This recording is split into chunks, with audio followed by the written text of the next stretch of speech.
Good evening, everyone, and welcome to CSOMA's Tuesday night webinar series. We're doing these in place of the August conference. We've did September, was great. Hope you joined us last month. Here we are in October with an amazing program for you tonight. I'm Ra Adcock. I am the executive director of CSOMA, and to one of my sides, I'm not sure how you see it on your screen, is Kim Newman, who's like the real brains and beauty behind CSOMA. She has been with CSOMA for a long, long time, longer than me. And so anytime you're writing into CSOMA with any questions, it's Kim who is there to support you. So Kim has helped set up tonight's webinar. We also have our amazing guest speaker tonight, who I will introduce in just a second, one of my favorite professors from my training, and I think will be one of your favorite teachers after tonight. Okay, so CSOMA, for those of you that are members, thank you for your membership. We couldn't do the work that we do delivering educational programs and advocacy work without your support. We are CSOMA, this community. If you're not a member, you're still part of CSOMA's community. You're just not a member of CSOMA yet. But hopefully tonight's program shows you why membership is so valuable to keep our training going, to keep our community strong, and to keep advocating for, oh, and here's, yay, and to keep advocating for our profession. So happy. Look who else has joined us. This is Dr. Julie Tran, CSOMA's president and chairwoman of the board, chair of the board. So Julie, so glad you could join us tonight. So we're part of your leadership team. There are several other CSOMA board members who are not on screen, but may be joining tonight, who may help make all of this possible. So CSOMA, Kim, I don't know if you could put this in the chat. If you're interested in joining CSOMA, please go to csomaonline.org. We really have a lot of different membership tiers so that you can be part of the community, whether you're a doctoral student or a professor, a first year, licensee, second year, third year, a retiree, or out of state. We've got a membership for you because just like NPR, we need your support and engagement to keep this amazing 30-year nonprofit going. So thank you. All right. I want to just share my screen really quickly, and I want to just help you guys see we do have a few more classes coming up. So tonight we are enjoying Dennis's class, the Integrating Psychocardiology and the Three Treasures. I cannot wait. And then November 4th, just a month from now, join us with Anne Marie to talk about what real malpractice claims look like. And this sounds like a really dry lecture, and it's not. She did a similar lecture for our conference we had in Yosan last March in Southern California, and it was amazing. So many case studies that can help us avoid pitfalls around malpractice claims. And it's just one of those things that you don't know you need it until it's too late, or until you show up to this event and realize all the ways you can protect yourself, your patients, and your practice. So please join us on November 4th. On December 2nd, we have Dr. Jenny Nieders. The incredible Jenny Nieders will join us to talk about crucial clinical conversations, acupuncture, dry needling, and myofascial pain. And Jenny is just, Dr. Nieders is just amazing. So please do join us for that. And then 2 weeks after that, just to fit one more in for the end of the year, CSOMA will hold its annual town hall and legislative update, where we will review what we've done from the legislative and advocacy point of view over the last year, and let you guys know what we're looking at moving into 2026, including another lobby day. So maybe some of you joined us on our April lobby day, where 50 of us had over 30 meetings at the Capitol to talk about the amazing medicine we practice, why it needs to stay in Medi-Cal. We were able to save it again in Medi-Cal this year so that it was not come from the budget, and why we need to keep advancing acupuncture and Chinese medicine care for California and beyond. So that's just a few amazing things that are coming up. For tonight's webinar, first of all, we're going to have an exciting guest pop in around 8:15, and that's going to be Yvonne Lau, who is the president of Mayway Herb Company. And Yvonne's just going to give us an update about Mayway. And she and Mayway are generously offering a $100 gift certificate to one of our attendees tonight. So if you are here in the audience, you might hear from Kim tomorrow or Thursday that you won the raffle. So we're waiting to see who joins. We'll be raffling off $100. We will reach out to whoever wins that gift certificate. Yvonne will be here between 8 and 8:15 to say hi to all of us, give us a Mayway update. All right. As we're turning to tonight's program, Kim, Julie, is there anything that I've left out before I start introducing how tonight's show will work, tonight's program, and give a quick introduction to Dennis? Any other thoughts? Just one thing. I just want to make sure the chat is working because I'm not seeing any interaction there. We do want this to be a super interactive experience. So I do see the Q&A is working. I think the chat is set to hosts and panelists only. So we have to go back into the settings and change it. Okay. Okay, I'll try and take care of that. Yeah, and can anyone enter is the chat only sent to panelists, or It's set to just hosts and panelists. I think we have to go in our back end and change the settings on there if we want. Okay, chat I see the interaction. Q&A is definitely working. Oh, Okay. chat's disabled, you're saying, yeah. Okay. Yeah. Okay. We might not be able to enable it, so then we'll see if we can enable the chat, and if not, Kim, maybe you can put all that information into the Q&A. Yeah, I'll try to. So the one thing that I was trying to share was the class handout, which we sent to all of the registrants. If you guys can chime in and just let us know if you got that class handout, or I can try and get it in the Q&A. I'm not sure if I can, but yeah, and anyway. Kim, also when you do the chat, you can select, when it says to in the chat, you can select panelists and host or everyone. Did you I select? did that. Yeah. It's not coming out to everyone. I am saving. Yeah, I'm seeing like some people are saying they They're not did seeing get it. Okay, they did Okay. get it. Okay, great. Ooh, good. Okay. Yeah, And let's then use the Q&A because sometimes these Zoom settings are there are defaults that happen. So let's use the Q&A to talk. and then my other one announcement is just for anybody who signed up for credit is just to make sure that you complete that evaluation form that came in with your original registration when you first registered on the CSOMA website. But just if you don't see it or for any reason, just reach out to info@csomaonline.org. Great. Okay, so we're going to be using the Q&A to talk. Also, there's a raise your hand function. So if you just hover your cursor over the lowest bar under all the pictures in Zoom, you'll see all these great choices. There's a raise your hand option. And Dennis, for those of many of you out there know Dennis, and some of you may not. Not to speak for you, Dennis, you're going to have the rest of the night to do the talking, but Dennis is a very interactive teacher, and really, from what I understand, welcomes questions in real time as they come. So let's, even though it's a webinar format tonight, let's kind of also have it feel like a meeting a little bit. And if you have a question, you want to say something, don't be shy. We're trying to build community here and not just advance our knowledge of Chinese medicine, but really strengthen our Chinese medicine community. So raise your hand and I will ask you if you want to either come on audio or also come on video. And then let's interact that way, because everyone really, we love questions, and questions oftentimes really help us tease out the material in a way that's even more exciting. So go ahead and raise your hand anytime, and I will be scanning and looking for you, and go ahead and I'll invite you up. And then once your question is done, you can go back to being a viewer. Okay, so if we can just welcome questions in the Q&A as they come, and if you're willing to get on screen, and I may invite you to do so anyway, you can also raise your hand. All right. Okay. All right, tonight we're going to go from now until about 9:30. There will be a bio break or two, probably around 8 o'clock or a little before 8. We'll have a 10-minute break and then maybe a 5-minute break between like 8:55 and 9, just to keep us going. We'll go till 9:30. This is being recorded. If you do have questions about your credit, you can reach out at csomaonline.org or info@csomaonline.org or ra@csomaonline.org, and that's me. I'll put all this into the Q&A. Okay, with that, I am so excited to introduce our guest speaker tonight, our presenter.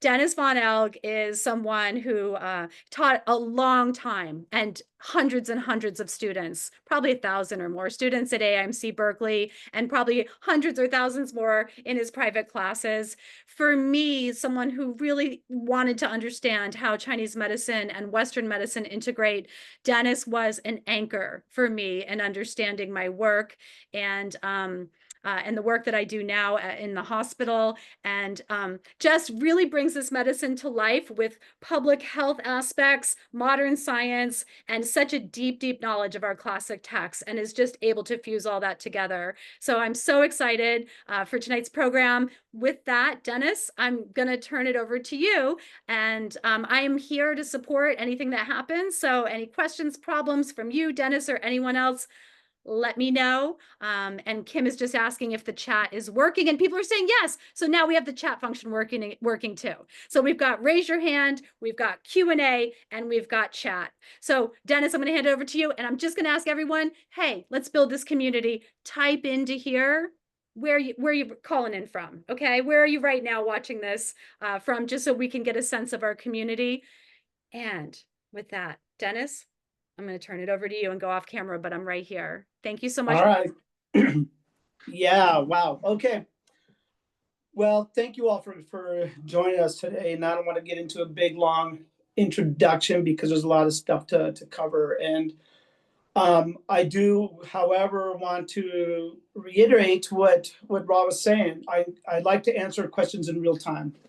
It's one of my favorite thing to do, and it takes us out of this kind of mundane script that I have here. You guys have all got the handout, and so when we want to go in a lateral movement in the flow, by all means I'm ready to go there the best way that I know how. So it's a big topic. As I was preparing for cardiovascular disease and the emotional landscape that we have as these humanoids that we are, I recognized in my clinic, and I recognized in family members and all across the board, just this intimacy between the two parts of ourselves that seem so separate. And then when I dug into it, they're not separate at all. They are so much the main thing. And this experience that we have of when we feel something, it's manifesting in our bodies, and when something's happening in our bodies, we're going to feel it, and nothing really plays out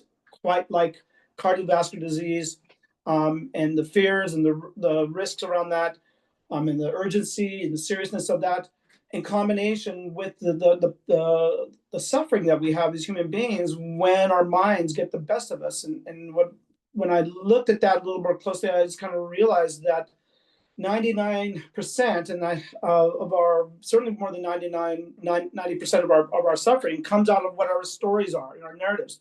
There's a lot of BS that goes on between the ears.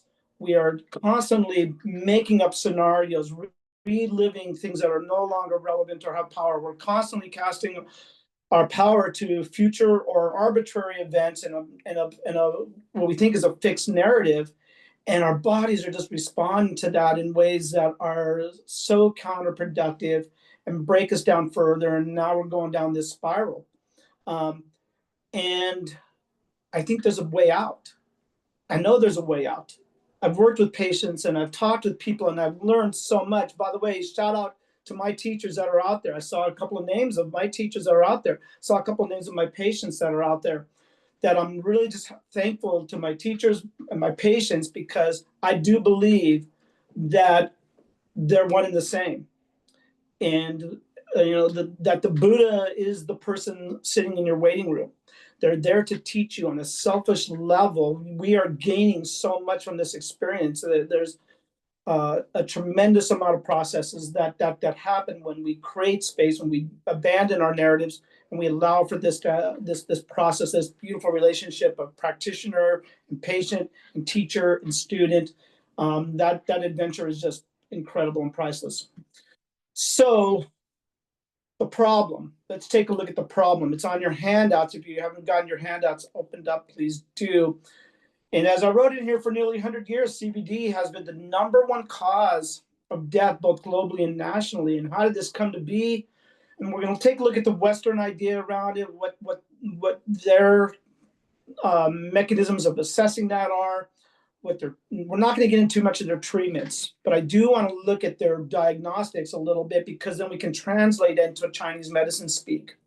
A lot of people, and I'm sure all you acupuncturists have been practicing for a little while, have experienced people that don't want to get information from Western doctors. They really shun that as a whole. There's great information there, and we want to utilize that in the best way we can, because it can really shed light on areas that we might, potentially miss otherwise. So cardiovascular disease is the cause of roughly 1/4 of U.S. deaths annually, nearly 1/3 globally. This is bizarre to me, because, as I think you may have seen in the handout, one of the big causes of cardiovascular disease, of course, was smoking, and now today smoking has decreased by about 75% in this country, yet cardiovascular disease hasn't budged. And what's the cause then if that's going on? So what we're talking about is a really broad term that includes coronary heart disease, strokes, atherosclerosis, hypertension, arrhythmias, hypertrophies, a whole lot of things. We're looking specifically at cardiovascular disease. I'm going to have us take a particular look at blood lipids and circulation, and we'll get into that a little bit more from the Chinese medicine speak. But just to throw this out there, in the Chinese medicine speak around cardiovascular disease, much of that is about blood stasis, and much of that is around deficiencies with the aged population. So we're going to kind of be talking a lot about kind of blood deficiency and blood circulation.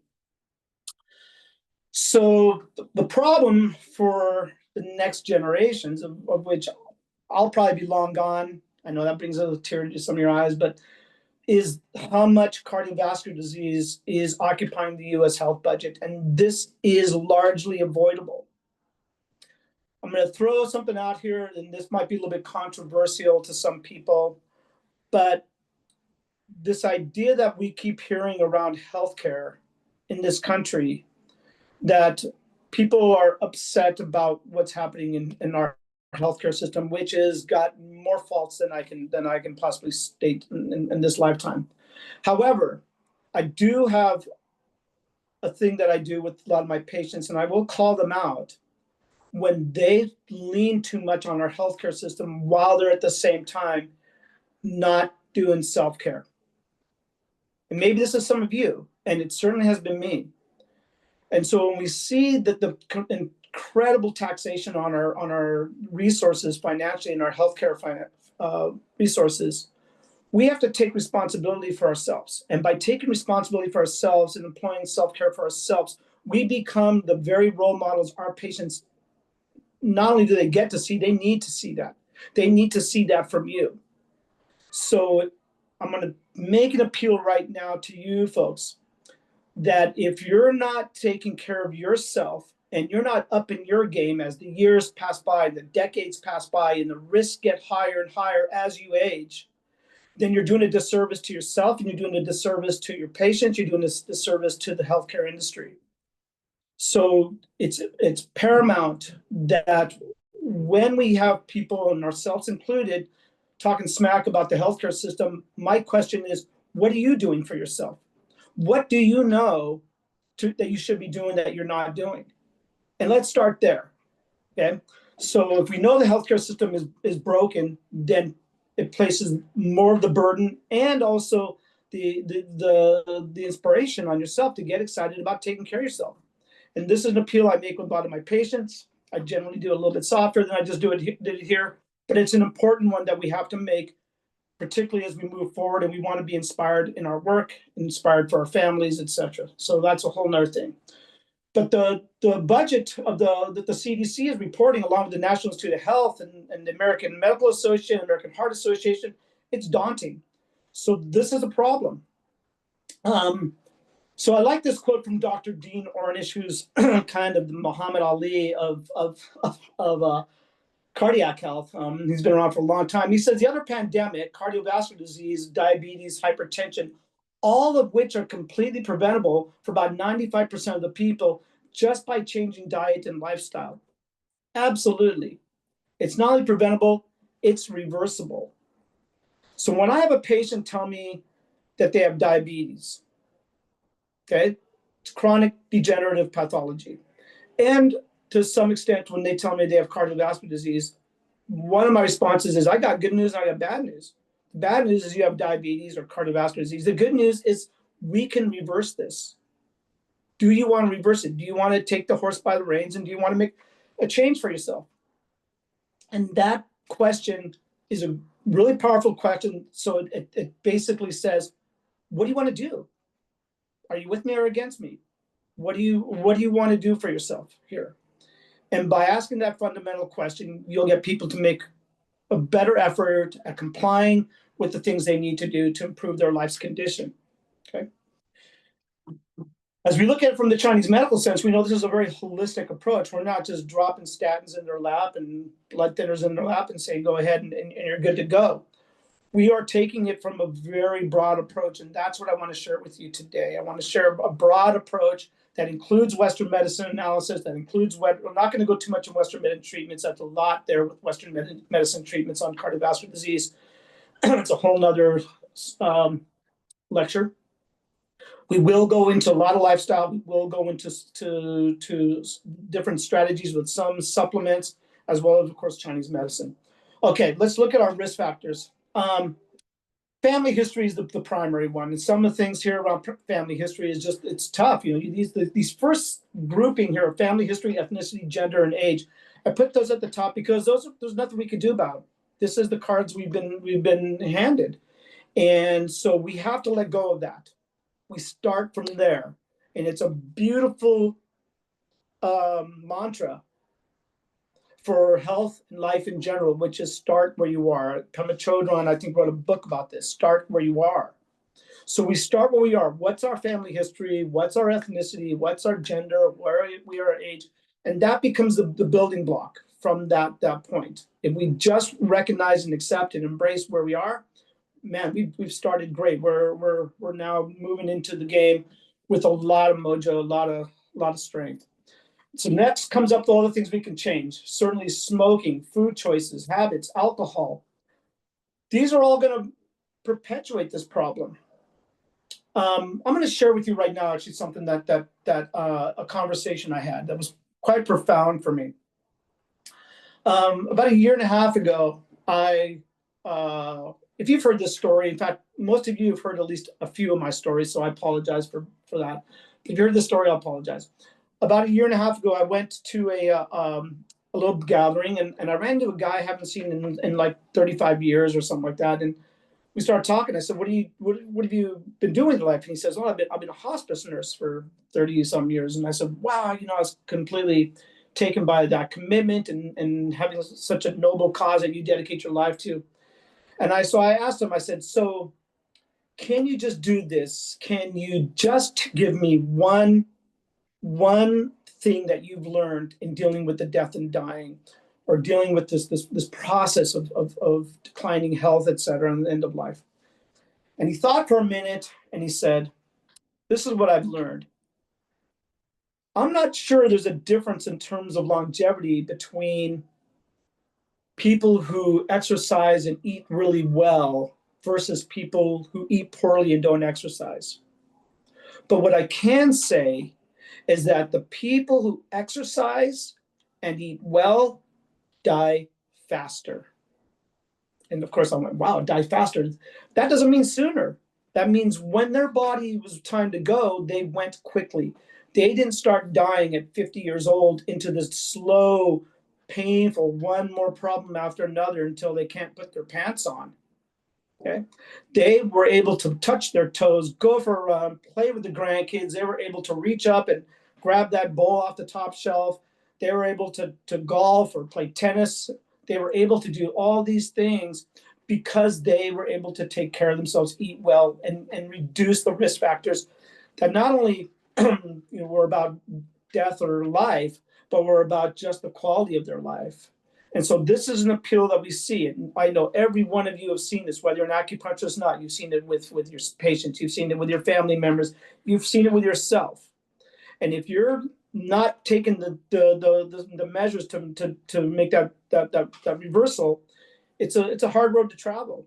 So you kind of pick your pain. You pick a little bit of pain now by going for a walk or going to a yoga class or doing some stretching or having a good glass of water versus a beer. You pick your pain now or you pick it later. And there it is. Okay, I'm off the soapbox right there. So here we go. Smoking, food choices and habits, alcohol. Alcohol really disrupts our electrolyte imbalances, which has a major effect on our cardiac health. It disrupts electrical signals. It impacts the autonomic immune or nervous system. And these upticks in our nervous system response are really taxing on the heart. We've all felt that. We've all felt that from just getting upset, from loss of a loved one, from a breakup, from foreclosure on a home, or whatever that is. And then our minds get the best of us. And now we're living in future fear, and our nervous system is upticking. And once we can take a moment, this is such a great thing. If we can recognize it, then we can take a pause. I'm going to go into some tools here in a little bit. We can take a pause, and then we can try to reverse it. And it's a beautiful process of using breath work and maybe using some body movements, et cetera, and this consciousness that'll help scan from the top of our head to the bottom of our toes, relaxing piece by piece. Hypertension, it's a big one. We can work with hypertension. We all have had successes working with hypertension. Hyperlipidemia, we're going to talk about this in a little bit, this elevated cholesterol. Obesity, what's not to say, it's getting worse and worse as the days and weeks pass. And what's saddening about this is, as the American influence on diet globally has been occurring in the Americas and Asia, it's just getting worse. And we see this with young children now, how many are being diagnosed with obesity. We live in groovy California. Most of us live in the Bay Area, and maybe you don't see as much, but you don't have to travel far to see it in other communities. That could be really rough. Diabetes, 60% of adults. This is also growing. Diabetes is one of the great American exports. As the diet of the United States has moved around the globe, diabetes has followed. Asia particularly has been hit hard with this. When I was working in China in Sichuan province in 1999, they opened up the first Kentucky Fried Chicken and McDonald's while I was there, and the lines were around the block. And when there's a food line in China, it's much longer than a food line in California. It's a big line. So diabetes is a big one. Sedentary behavior. This is the big one. It's the rise of the sedentary lifestyle. It's a byproduct of the Industrial Revolution that has now kind of given rise to the streaming revolution, is one way to put it. The average American spends hours in front of screens just sitting uninterrupted. We're going to get into this later on about uninterrupted sitting. And we're outsourcing our efforts for convenience. And frankly, it's getting the best of us. We kind of think about it as relaxation. It's binge watching, and we're forfeiting our bodies to gravity, which is breaking down every aspect of our bodies.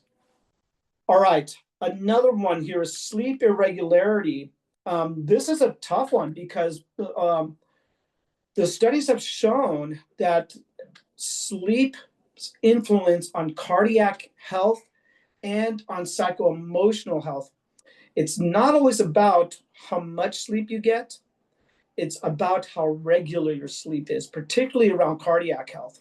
Meaning, you can fluctuate that sleep duration, but if you're going to bed at 10 one night and 1 the next night and 9 the next night, and you're jumping all around, your cardiac risk factors start to rise up. And that's the way that the studies have shown. Also, we know that if we're sleep deprived, our whole cognitive well-being starts to break down. When our cognitive well-being starts to break down, our stress levels start to come up. When our stress levels come up, we go down that cascade of events of adrenaline and cortisol and inflammatory markers, and everything kind of moves up. And now we're really starting to compromise our cardiovascular health.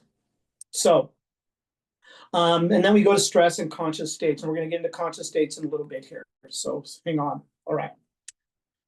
Again, ask questions if you're not clear about something. And if you've got something to offer, by all means, as long as you don't go off for 10 minutes or something, but if you got something to offer, I embrace that, because I'm just sharing stuff right now. I know, I used to say that 70-80% of the stuff I taught, I learned from my students or my patients. So please, if you've got something to chime in with here, by all means, Dennis, bring it in.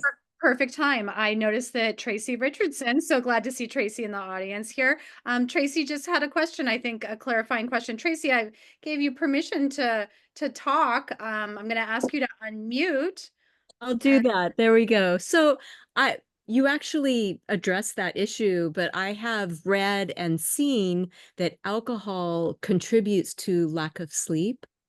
And you addressed it already and said that lack of sleep definitely has heart implications. So I appreciated that. So Yeah. I don't really have much to add there. Just Okay. thank you. And great to see you, Dennis. Hi, Tracy. Nice to hear your voice. I can't see you, but nice to hear your voice. Yeah. Yeah. So I did a CEU course some years ago on sleep hygiene and the strategies around that. And I will say this about sleep is that discipline is everything. It really is. And as somebody who's done a lot of Chinese herbs, who's done the melatonins and the glycinates and the inositols, and somebody who's done all kinds of everything from passion flower to California poppy. I've done my meditation. Yeah, you name it. I've probably changed my mattress, got new pillows. I'm a veteran, and I went to the VA sleep clinic last year, and now I don't do anything, nothing. I fall asleep within 5 or 10 minutes, and I sleep pretty much through the night, 5-6 nights a week, and one night I might have a rough night. And they taught me discipline about how to sleep. So maybe I'll get into that at another time, but it is about going to bed at the same time nightly. And if you can't fall asleep, to get out of bed, that the bed is a sleep sanctuary. It's where you consciously create a landing pad for putting your head to the pillow and closing your eyes. Yeah, it's a big topic, but we'll stop right there. Okay. Thanks for the question and the chiming in there, Tracy. So this topic here, the West finds the mind-body connection. I love this because Chinese medicine for hundreds, thousands of years have been talking about the mind-body connection. It's not even it's not even a thing. It just is.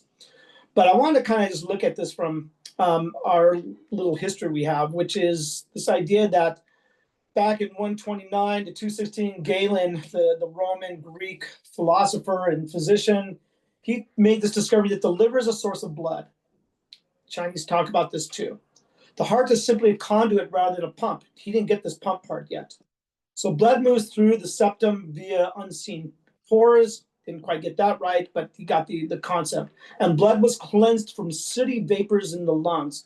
Well, I like the part about the sooty vapors because we know as Chinese medicine practitioners that dirty blood, thick blood, all these kinds of things are certainly one that's going to compromise our blood flow. The lungs part, well, you didn't quite get that totally right, but no concept of blood circulation back into the heart. It was just moving out. I'm not sure where that was supposed to be coming from. So then fast forward to about 1,500 years later, we got William Harvey saying the heart is a pump, and it's got arterial and venous return. And so now we get this idea of the pump. And then Leonardo da Vinci, of course, he's got to chime in with something. That's what Leo does. And he discovers that there's this stiffening arteries in the elderly as he was doing his dissections and working with cadavers. So he finally sees that, hey, man, old people, their blood vessels are hard. And of course, we talk about arterial stenosis here.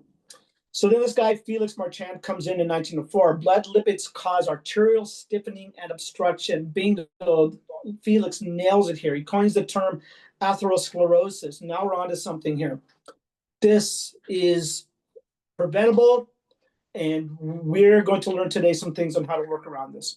The role of cholesterol in arteriosclerosis comes from Nikolai Anikov in 1913. And then these two guys, I really have a few really weird heroes in medicine, and these two guys, Meyer Friedman and Ray Rosenman, they talk about the type A personality and hypertension. This is really that first link between the mind and the body. Before that, they were separate things. They never touched each other. These guys said, no, there's this thing we're seeing. We see the type A personality tends to have hypertension. And that type A personality, they coined that phrase, competitiveness, hostility, and the consciousness in crisis. I love that, consciousness in crisis. Again, we're going to get back to conscious states later on. How our minds are going to tell a story and create this reality out of nothing. It's completely arbitrary. Yet we're going to arrive here because somehow it legitimizes something about our experience, and we're going to fix to it, and boom, it's beating the tar out of us. It's taking its toll on us. We have tremendous fluidity of the mind to shift our conscious thought if we want to. We might not want to. We may be really attached to this storyline, but as I've said to myself and to people, it's like, at least our familiar suffering is familiar. What if we get rid of our familiar suffering? Then what? Well, that's the process of breaking down some of the barriers that we're going to get into in the Chinese medical sense in a little bit. All right. So here, I'm not going to go into this real deeply, but I wanted you acupuncturists to have this. Why are Western diagnostic tools and the relationship to TCM differential diagnosis? And basically, they're looking at all these things. Now, I actually started on a really cool slide show with these images, examples of these images, and then it got to be too complex, and as I sometimes get, and I kind of abandoned it, but it's all there. But basically, we're looking at what are these tests that our patients are coming to us with, what do they actually tell us, what are we looking for? And so I'm not going to go into so much the middle column, but I do want to jump from the test itself into the Chinese diagnosis. So when we look at electrocardiogram, we're looking at the heart qi, how much vitality is in that movement of the blood flow and in that heart, and any kind of blood dysregulation. This may give us a whole lot of information about just the particular sine wave. Blood tests in themselves. This is one area I put an asterisk there because we're going to get into this a little bit more. This talks about blood stasis, blood deficiencies, and mainly this big thing of phlegm obstruction in the vessels. So this is the plaque. This is the inflammation. These are the sugars that are grinding things down and creating obstructions and damaging endothelial tissues. This is the part that we see so much when we see these varicose veins or these purplish complexions in the skin and so on. So we're going to kind of get into that. Cardiac stress test, looking at how, of course, the heart responds to some kind of exercise. Chest x-rays, or looking at damp phlegm obstructions and blood stasis. So you're getting the gist of this here, phlegm and blood stasis. CT scans, coronary calcium scans, they tend to look at these phlegm obstructions of calcium being built up in the arterial pathways and causing atherosclerosis. Cardiac MRIs, again, damp phlegm obstruction, blood stasis. Doppler, damp phlegm obstruction, blood stasis. Carotid ultrasounds, damp phlegm obstructions. This is a particularly important one because of the risk factors for stroke. This is typically going to be given to people who are having some kind of presentations that may show that there's a stroke going on. There may be TIAs. They may have a history of producing some kind of blockage, emboli, etc. So, okay, this is something I want you guys just to kind of have, take a look at. Can look this stuff up. So here, let's get to cholesterol. Cholesterol is an interesting one because we see this so common clinically when somebody will come in and say, yeah, here's my blood panel, and it's showing elevated cholesterol, and my doctor wants to put me on these medications, and commonly statins. I want to preface this by saying I'm not a functional medicine practitioner. If there are any functional medicine practitioners or anybody else who has broader knowledge of this than I do, by all means, I would love it if you chimed in with some of this. So, yeah, don't let something important go unsaid, or don't let me say something that's not quite nailing here. But when we look at cholesterol, typically we're going to get our blood lipids. We're going to get a report on triglycerides, HDL, which is high density lipoproteins, and then LDL, which are low density lipoproteins. And then if your overall cholesterol and your low density lipoprotein profiles are elevated, they're going to say we want to do some kind of prescriptive intervention here. And so what has been clear is that it's not a very complete test. It's not as meticulous or well executed as we'd like to think. And so I'm going to kind of go into this, what that means. So cholesterol is a fundamental building block for all your cells. However, excess cholesterol leads to arterial plaque and buildup. So when we look at HDL and LDL, high density lipoproteins and low density lipoproteins, the question is, well, what is the difference between these two, right?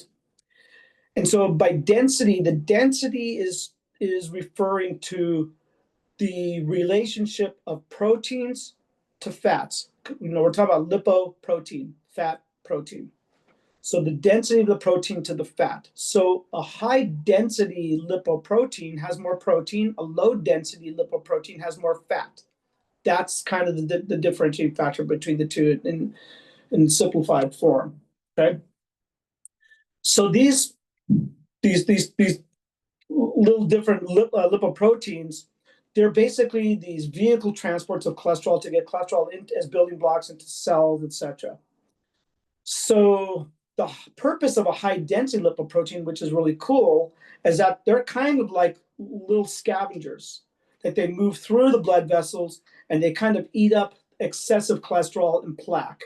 They're antioxidants, they're anti-inflammatory, they metabolize excessive lipids, and they actually support cognitive health.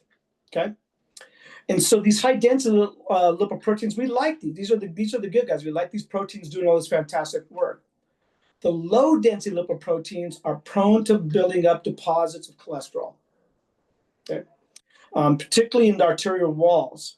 Okay, this is where the problem lies, and it gets worse because the low density lipoproteins can be broken down into further subcategories. Okay? They've got these large buoyant LDLs and these small dense LDLs. And this is a big thing because think of it this way. If you've got a 55-gallon drum and you're going to throw in a bunch of basketballs into that drum, how many can you fit? Let's just say, for the sake of conversation, 20. Okay. But if you've got these smaller, denser ones and you throw those into that 55-gallon drum, how many can you fit in there? You can fit, I don't know, 1,000, maybe something like that, maybe 2,000. So you get more of these little low density lipoproteins when they're small and dense versus large and buoyant. And here's the gist.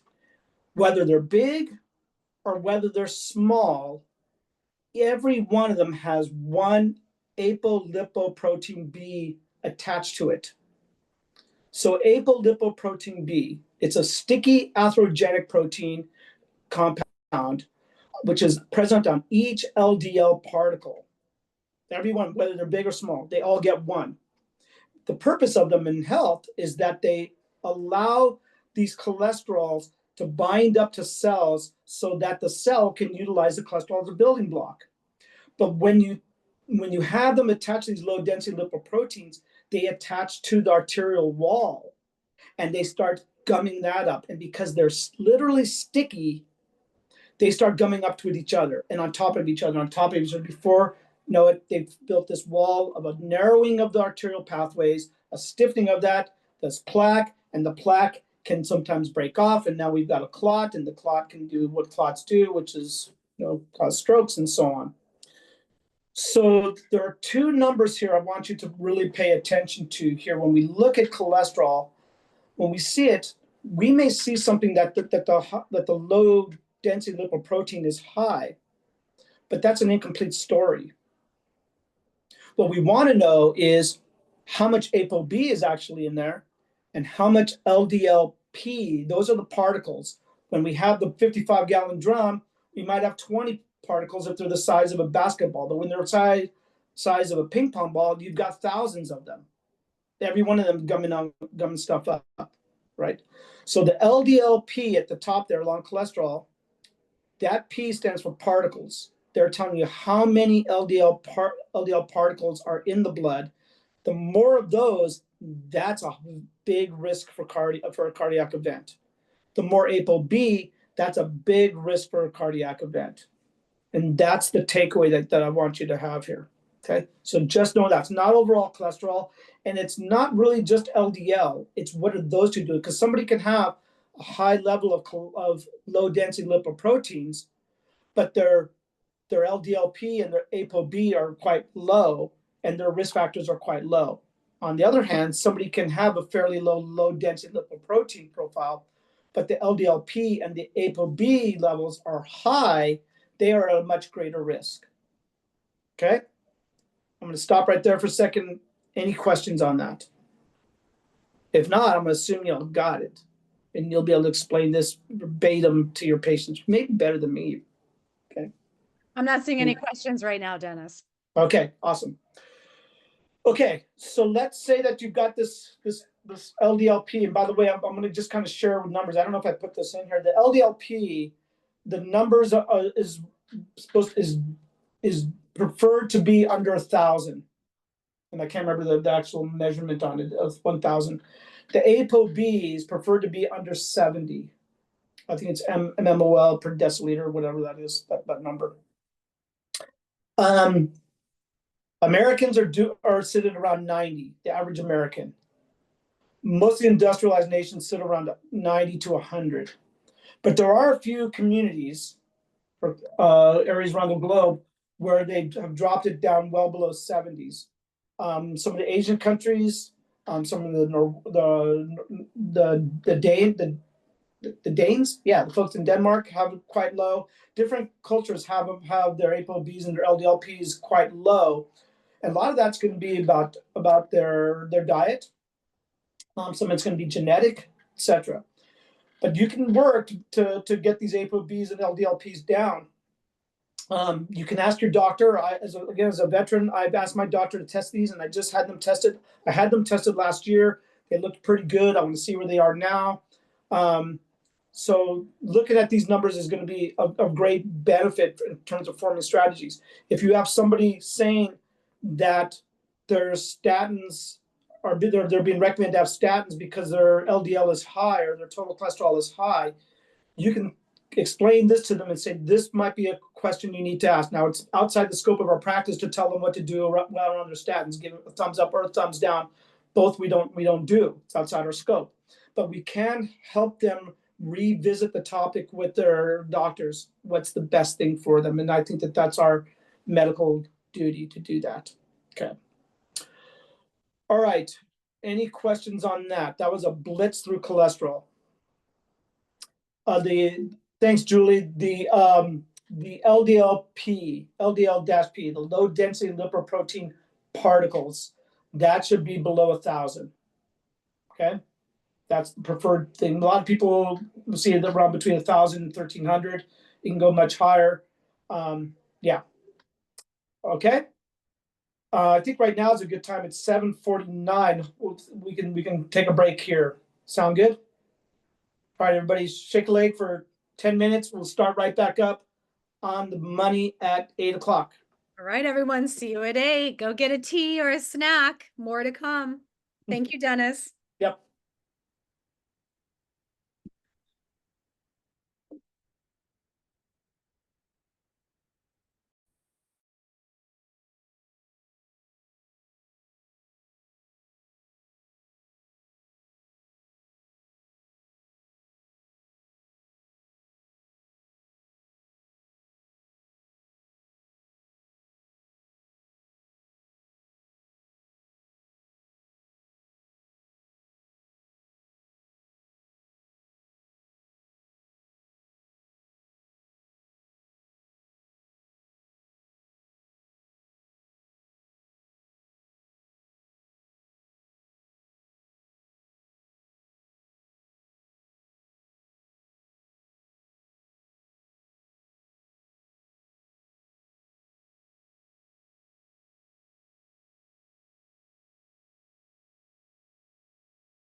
Hi, Yvonne. We're on a quick break, okay? Oh, okay. Everyone's coming back at 8 o'clock. Okay, great. Oh, thanks, Right Jill. on time. No worries if you're wondering where everyone went. It's all good. It's all good. Thanks. I just got home myself from my guitar lesson, so I'm like, Woo, let me guitar, let me go nice. drink something. Okay, Okay. so we'll be coming back shortly. So if you need to get some more water, Yeah. Go catch get your some breath, drink. right? Oh, And then we'll come back. okay, awesome. Thanks, Julie.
Yay. Hi, Yvonne. I see you here. We're on a break until 8. So nice to see you. Thanks for joining.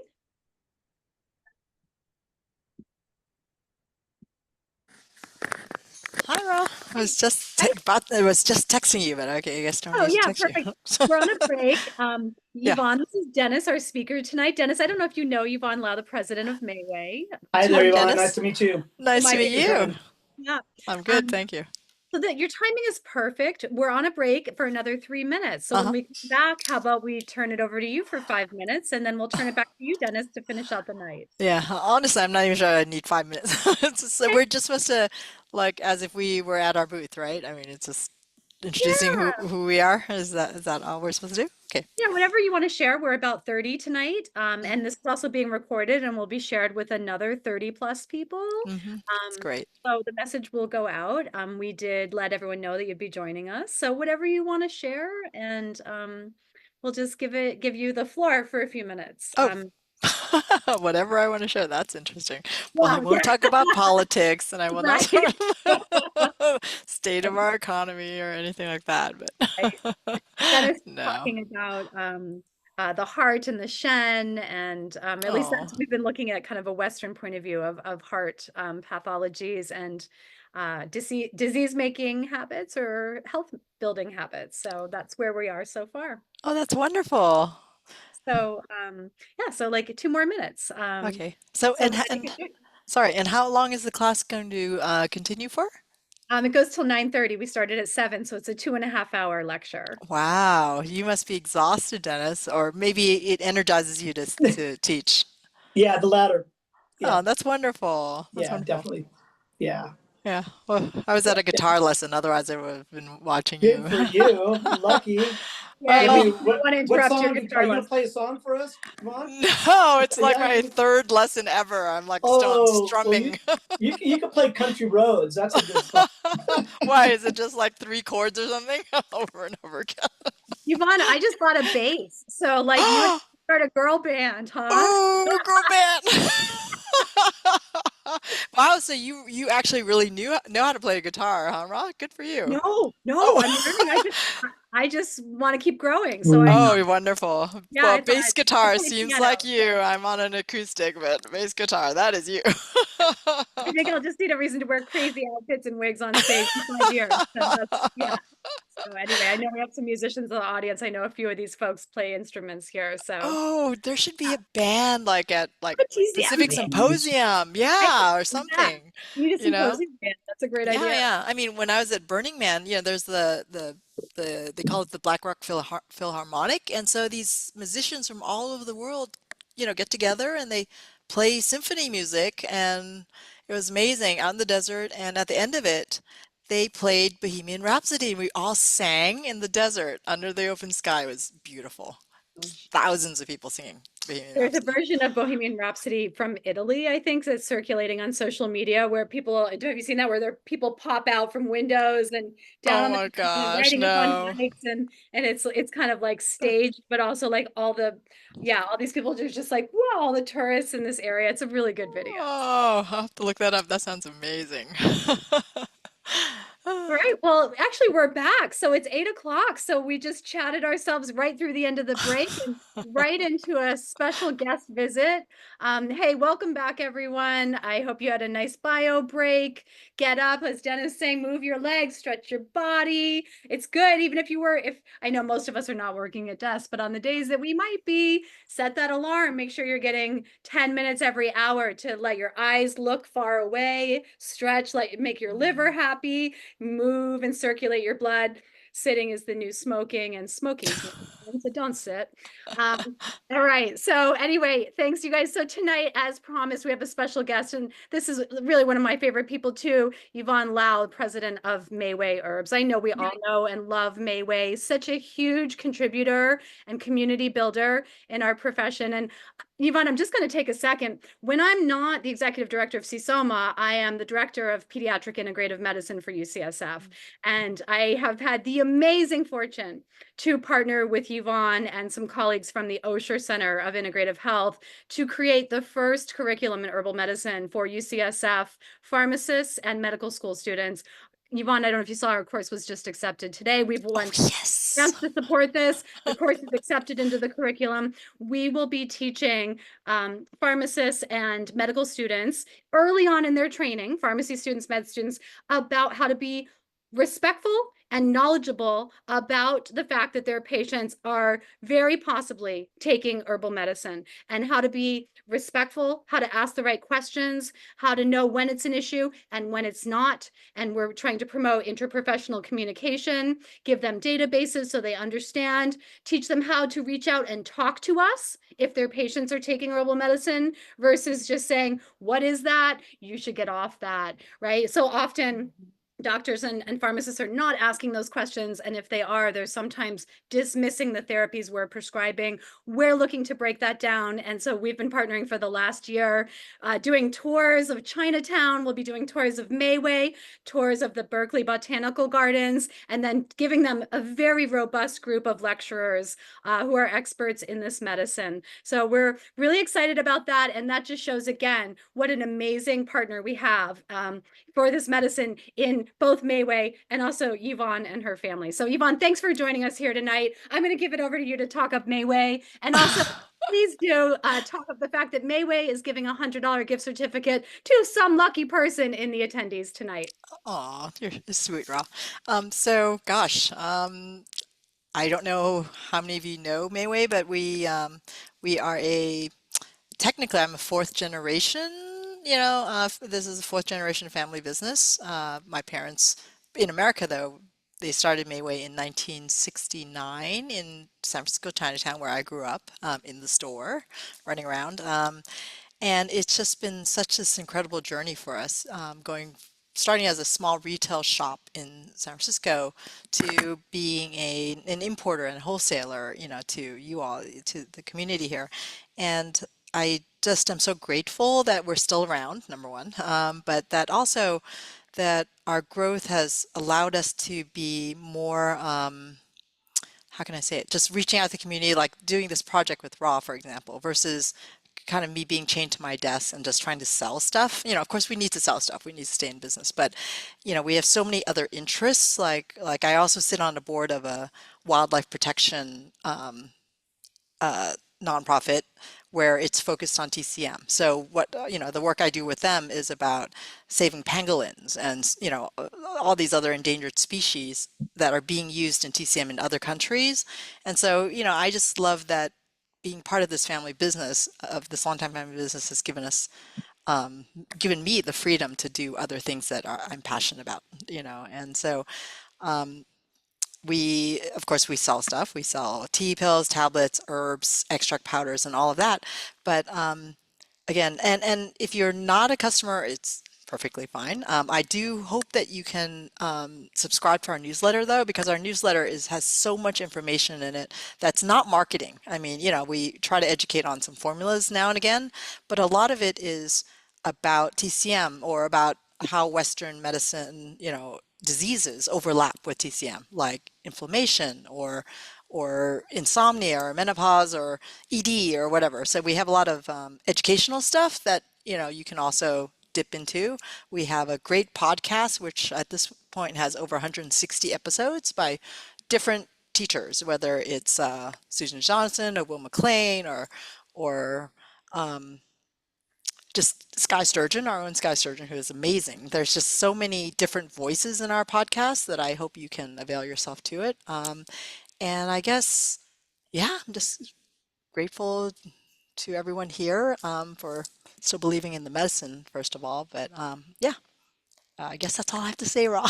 I'm not a good spokesperson for our Thank company. you so much. And just thank you to Mayway for your decades of support of CSOMA. You're a huge part of our community, always supporting our conferences. And tonight, webinar tonight, and just being a member, we couldn't do it without our corporate partners, and Mayway is always at the helm of that. I just put in the chat the where to find the blog. I love the podcast. I put the podcast on my morning commute into the city to the hospital, and I love it. There's one on Bai Shao that is so beautiful. These historical stories that are just incredible. I love the Bai Cash Out podcast. Don't miss that one. And know that, you know, Mayway will do compounding for you and send things direct ship to your patients. And like, I have toured Mayway, and some of us did back when we were students, to see the facility and just how beautiful it is. And it's just so clean and gorgeous and bright. And it's the old Coca-Cola Bottling plant. Yeah. bottling plant. So it's this Mhm. incredible historical building in West Oakland, and just beautiful. So Yvonne, thank you to you and to your whole family for everything you do for our profession. Oh. Thank you for the gift for tonight to one lucky person. $100 gift certificate to Mayway goes a long way. I took my Mayway herbs today. I took the Wuhan community formula. I've been taking that a lot, and they're just amazing. So thank you, Yvonne. Oh, thank you. Glad you could join us. Okay. All right. All right, so we'll get back to our program. So Dennis, we're going to turn it back over to you. And I just wanted to bring up Jennifer Fullerton, who is is an AIMC student. And Jennifer, I'm going to bring you on up. She's got a question, and I am going to allow you to talk. And you can unmute. Hi, can I be heard? Yeah, I could ask you to be a panelist. Hi. Scene, but you know. No, that's okay. My question was just a really small question. I wondered if there was a range for ApoB that Dennis recommended, or is it just the standard ranges for male and female that you're using? Yeah, there is a range. It's for, oh gosh, it's slightly different, not a lot different, like 10 points, but I can't remember what that is off the top of my head. Yeah. So it's a little narrower than the standard. Correct. Yeah. For women, I believe. Yeah. Yeah, but For women. It's pretty small difference. Yeah. And you know, where there's a lot did when we you- look at these lipid profiles, we have to take into account a lot of different things. Age is a big piece. Gender is definitely a piece. Lifestyle. There's a lot of different levels that different, not only whether it's a functional medicine practitioner or a doctor or a cardiologist, they're all going to look at them kind of differently. So there's a lot of interpretation still left amongst healthcare providers on that. But similar to HbA1c or A1c, what we want to see are trends. Are we trending up or are we trending down? Does that make sense? And so, Sure. yeah, so if we're seeing somebody from a year ago in their ApoB was sitting at 70, and then 2 years later we see it's jumped up to 80, those trends mean we got to turn the boat around, and that's going to be very much a work of being very deliberate, no different than blood glucose. Okay. Yeah. That makes Thank sense? Yeah. Yeah. Great. Love this participation. Thank you for your question. And Dennis, I'll turn it back over to you. I hope everyone has your handouts. If you have any problems, let me know. And also, just in case you're not getting Dennis big screen and you're seeing all these other boxes here, go to the top bar of your screen and go to view, and then go to speaker, and you will just see Dennis, which is what we want to see. All right, back to you, Dennis. Great. So we're going to kind of get into this thing on psychocardiology, and this is a fairly new field. There's actually not a whole lot that's written about it, but as healthcare providers, and we can ascertain a lot that's there. But basically, what we're looking at is, again, this intimate relationship between the psycho and emotional landscape and an overall cardiac health, and we take it beyond the symptoms that are being presented. As healthcare providers, we've learned to read a lot of things around our patients, and that the words are only so helpful. We have to take a look at the whole presentation of the patients, by the way they hold themselves, their intonations, cadence at which they speak. When we take a look at all those sort of pieces that work around not just inquiry, but how they look, the colors they choose to wear, how their hygiene, all these things will give us a lot more information. And we all do this already. And this kind of gives us a sense of how they're just holding up in this crazy world that we're living in. And so their psycho-emotional piece is one that we want to honor in our own sort of assessment on these patients. It's one of the hard things about doing like Zoom called ever since the pandemic, where everybody's on Zoom. We don't get that good read. But from the moment a patient calls you up and you hear their voice, or the moment they arrive in your office and you see the way they're sitting in their office, can be a tremendously helpful piece. And I'll tell a quick story about a patient of mine some years ago. It was a really warm day, like in the upper 80s, and she called me up and she said that she had a cyst. And so I had her come in, an ovarian cyst, had her come in, and it was a really warm day when she came in. When I walked in to the rooms, in the waiting room, she was sitting kind of in a really closed off position. She was wearing all black and like a long coat on a hot day. Her hair was in her face and her collar was up. And in our speak, of course, she's really presenting very yin, very dark clothing, closing off, and all this aspect of kind of shutting down, very inward, very introverted. When I spoke to her, her eyes kind of darted everywhere but towards me. And when she looked at me, it was only for a flash of a second before she turned away. Her knees were together, her toes were together, her shoulders were hunched. And I did a workup on her. I asked her this question about her work, and she worked in IT for the county of Alameda. IT's office was underground. It was in the basement. She was the only woman out of a staff of about 8 people working in IT. The room had no windows. You know, talk about more yin, right? And so my work with her was really about creating more movements, establishing her chi and building from there, establishing her yang and building up from there. And of course, as we know, a cyst is a yin pathology, and working with that. And in a matter of a few months, we got that cyst down, that was gone. And then we started working on her psycho-emotional state and her own sort of vitality. And she was doing better. And then all of a sudden, she stopped coming.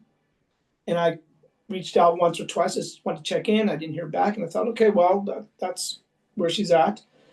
And then about a year or two later, I was at Whole Foods or something like that in Berkeley. And I was looking in the cooler section, looking to pick up some milk or whatever. And I saw this woman wearing yellow and white step next to me. And I kind of just looked over to glance and look at her. And it was her. And her eyes were bright and her hair was back. And she was wearing these bright colors. And I said to her, I'm like, wow, you look great. How are you doing? Tell me what's going on in your life. And she said that she had quit her job and that she was now in a grad program at UC Berkeley. And this is kind of, we've all got these stories. This is one out of dozens or more of the stories that I have. I know that all you practitioners have your kinds of stories when you see something when you can't really inject with qi and yang and kind of reverse a very dense yin condition. And the opposite can be true too, when a person is really on that yang spectrum and we want to get them and ground them. And this is what this medicine is doing when we take a look at it on this level. So let's take a little closer look at the heart health, mental health relationship here. I do a thing with a lot of my patients where I call them just free medicine. Like, what is available to people for free that they can do today on their in their lifestyle, just to kind of maintain their psycho-emotional health, which in turn benefits their overall internal health. So I have these key strategies, our free strategies to survive and thrive. So the primaries are the ones that we need to make sure we're on top of these, and there's just no way around them. And the first one is safety. Frankly, some of our patients don't feel safe. We want to check in with them if there's any reason to wonder if they don't feel safe in their life, either at work or at home or any other area. It's tough to go anywhere from there. You can't. They've got to get safe. So are they safe in their relationships? Are they safe in their neighborhoods and in their homes? Are they safe in terms of their mental health? Sometimes mental health issues can be very scary. And then we can apply 5-element support, and we'll get into that in a little bit. How does that work? Because we can do an assessment on their aspects of their relationships or their work along the 5-element pathways. And so we'll kind of get into that in a bit. Air is kind of important, right? And how well are you breathing today? How well are you breathing in this moment? When's the last time you took a nice deep breath? When's the last time you took a nice deep breath and just really sat with it and actually took a look at it? And we are notorious for letting our breath just do whatever it's going to do. And we do suffer the consequences from it. So let's all take a breath. I need one.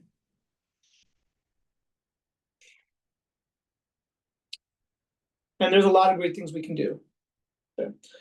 Certainly, exercise is a great way to sort of help expand our VO2 levels. There are great herbs that we can take, like cordyceps and so on, that support our VO2. Breath work is great. If you find yourself that you're really in an uptick in your nervous system and you're stuck in your upper registers of your breath, doing some kind of breath work. Our respiratory system has intimate relationships with our nervous system. When we breathe, we can, on a dime, lower our cortisol, lower our adrenaline, and bring ourselves back to some kind of homeostasis. And until we do, we just aren't going to get there.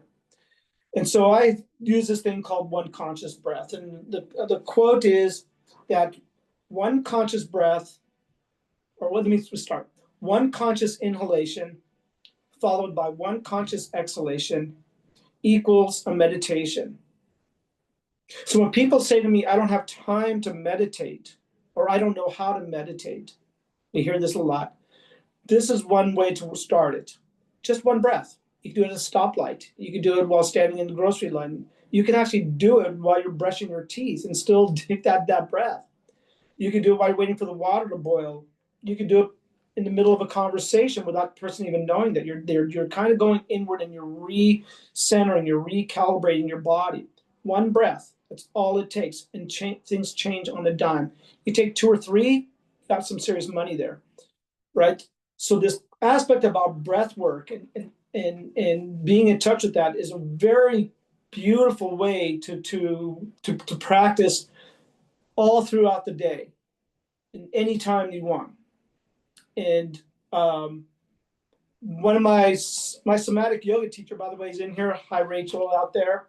And Rachel and other somatic practitioners are really wonderful at getting you back into your breath and then helping you carry that practice throughout your day. Okay, food, dietary choices. Every time we go to the kitchen or go into a cafe or restaurant to order, we're making a choice. Are we trying to build ourselves up and make ourselves better and stronger, or are we going to sacrifice that and break ourselves down? So food can be clear versus turbid. Is it something that works for us or against us? And sometimes it's not very clear, frankly. Sometimes we don't know if we're going to have an allergic response or we just somehow react. But can we make the best decision with the best information that we have to support a clear body, a clear pathways for qi and blood to move in the body? So dietary choices are there. We tend to eat and run, a lot of us, when our lives are far too dense. But we have control over that. We can change our lifestyle to support eating well. We can prepare food before, and we get lazy about it. I do too. So comfort versus nutrition, a big piece around cardiovascular health and mental health are omega-3 essential fatty acids. This is an important piece because omega-3 essential fatty acids are one of the best primary strategies for reducing the low density lipoproteins, increasing the high density lipoproteins, and in fact, reducing your ApoB and your LDL-P, your LDL particles. So this right here, if you've got your own document, boldface it, circle it. I don't know, I don't think I said at the beginning. Right now, I'm working on a book, and a big part of it is about the omega-3 strategies, what's effective and what's not. So this omega-3 essential fatty acids, this is really could be a whole section here about how to best optimize and get in your omega-3 essential fatty acids. In short, the small fish are probably the best, like mackerel and herring and sardines. Certainly salmon is fantastic. There's a lot of ways you can Google omega-3 sources. The key around omega-3s is that the only non-vegetable source of omega-3 that digests readily is seaweed. Outside of that, a lot of the omega-3s like flax and so on don't digest very well, whereas from fish and other sources, omega-3s digest quite well. So I encourage people that to move in that direction if they can. Okay. All right. The next one is water. Low hydration leading to elevated stress responses, including cortisol increases. Stanford did a beautiful study some years ago, and they looked at separate groups of students. Now, these students were young, they were bright, and the control group did not get to do any exercise, and they did not get to hydrate before their exams. The other group got to do some yoga, and then they did the exams. The other group did a tall glass of water, and then they did their exams. And then the final group did yoga and water. And they found that between actually yoga and water, it was the water group that actually performed higher in that, not by much, it was pretty incidental, but it was something to note that low hydration increases the stress response. And a lot of great researchers have looked at this. Jonathan Gottman's work looked at it in terms of how relationships. Water is paramount to creating that emotional fluidity, not just the physical fluidity.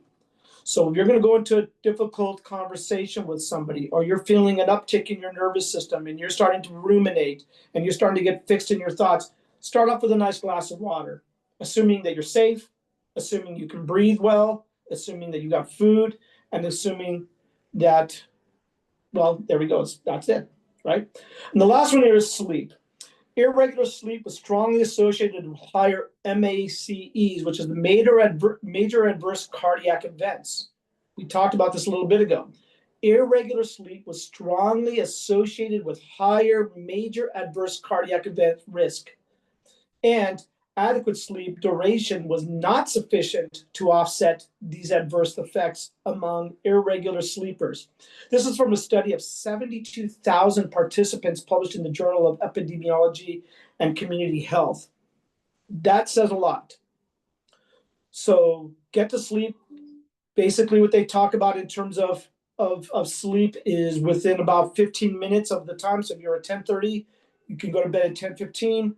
11:40 or 10:45, something in that range, that's considered regular sleep. Again, regular sleep is more important than sleep duration, according to the studies that have been out there. There's several studies. It wasn't just one. There's a lot that are out there. Okay, so those are the primaries: the safety, air, food, water, sleep. Start with that with your patients. Ask them these questions and give them these tips, because they simply work 4 out of 5 times. They're going to already start to make improvements here. So then the next one is secondary. These are the secondary. These are what we can do on top of that. Exercise and movement. Standing is more effective than walking. Not how long you stand up, but how many times you stand up. So let's all of us stand up for a second. Okay, let's shake out our legs, and we get to sit back down. What you just did right there is no different than picking up your phone. You pick up your phone, it turns on. When you just stood up right there, your liver just literally turned on. And what it did as it turned on, and I apologize, I saw somebody out there who was in my practice aid, and I know I just went over and talked about this with them today. When you stand up, your liver produces lipoprotein lipase, an enzyme that breaks up blood lipids. And that enzyme gets put into the blood system, and it starts literally like little Pac-Man cleaning up your blood vessels from all of this accumulation. Okay, all this cholesterol. You get about 12 minutes of that. Once 12 minutes have passed, because you've been sitting, you're back down to basically 0, and all you got to do is stand back up again. Okay, this is part of the strategy of exercise and movement. You take 4 groups. Group number 1 never exercises, and they're sedentary. Group number 4, this group over here, they get the 30 minutes of exercise 5 days a week, but let's go back. I'm sorry, start over. Group 1, they don't exercise. They have sedentary lifestyles. Group number 4, they exercise and they have active lifestyles. Group number 2, this group, they get the exercise, but they live sedentary lives. So they're at the gym early in the morning, they're knocking out their weights, and they're on the treadmill. They do that for 30 minutes according to the NIH, and then they're done for the day and they sit down. Group number 3, this group never goes to the gym, but they're active all through their day. They're like teachers and nurses and postal workers, whatever. They're moving. Carpenters, they're out there moving their body all day long. That group number 3, has far better outcomes in terms of markers, cardiac markers, respiratory markers, than the first group, or I mean, than the second group, the one that does go to the gym. So it's more important that we have a lifestyle, that we get up frequently, that we move frequently, in that we tend to have better health outcomes as we get older. I hope I explained that. That was a little clumsy. Did everybody get what I mean by that? Okay. So here's this Australian 2008 study. This one had 21.25 million people, 14.2 million adults. This was run by the Australians, but it also included Canada, Germany, 1 or 2 other countries. I don't think the Americans were involved in this. But what they noticed with this 21 million people is that collectively they watched almost 10 billion hours of TV per year. Okay. So what that means is that every person watched 690 hours of TV per year for an average of 1.9 hours per day. Okay.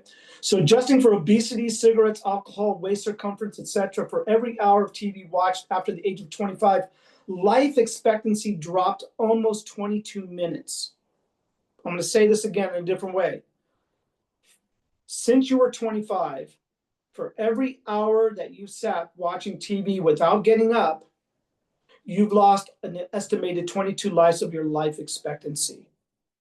Okay. So this is that argument for not, you can watch the shows, you just got to get up frequently. You got to keep moving. You got to keep the body moving. Nothing in your body, 0, 0, 0, 0, is meant for sedentary behavior.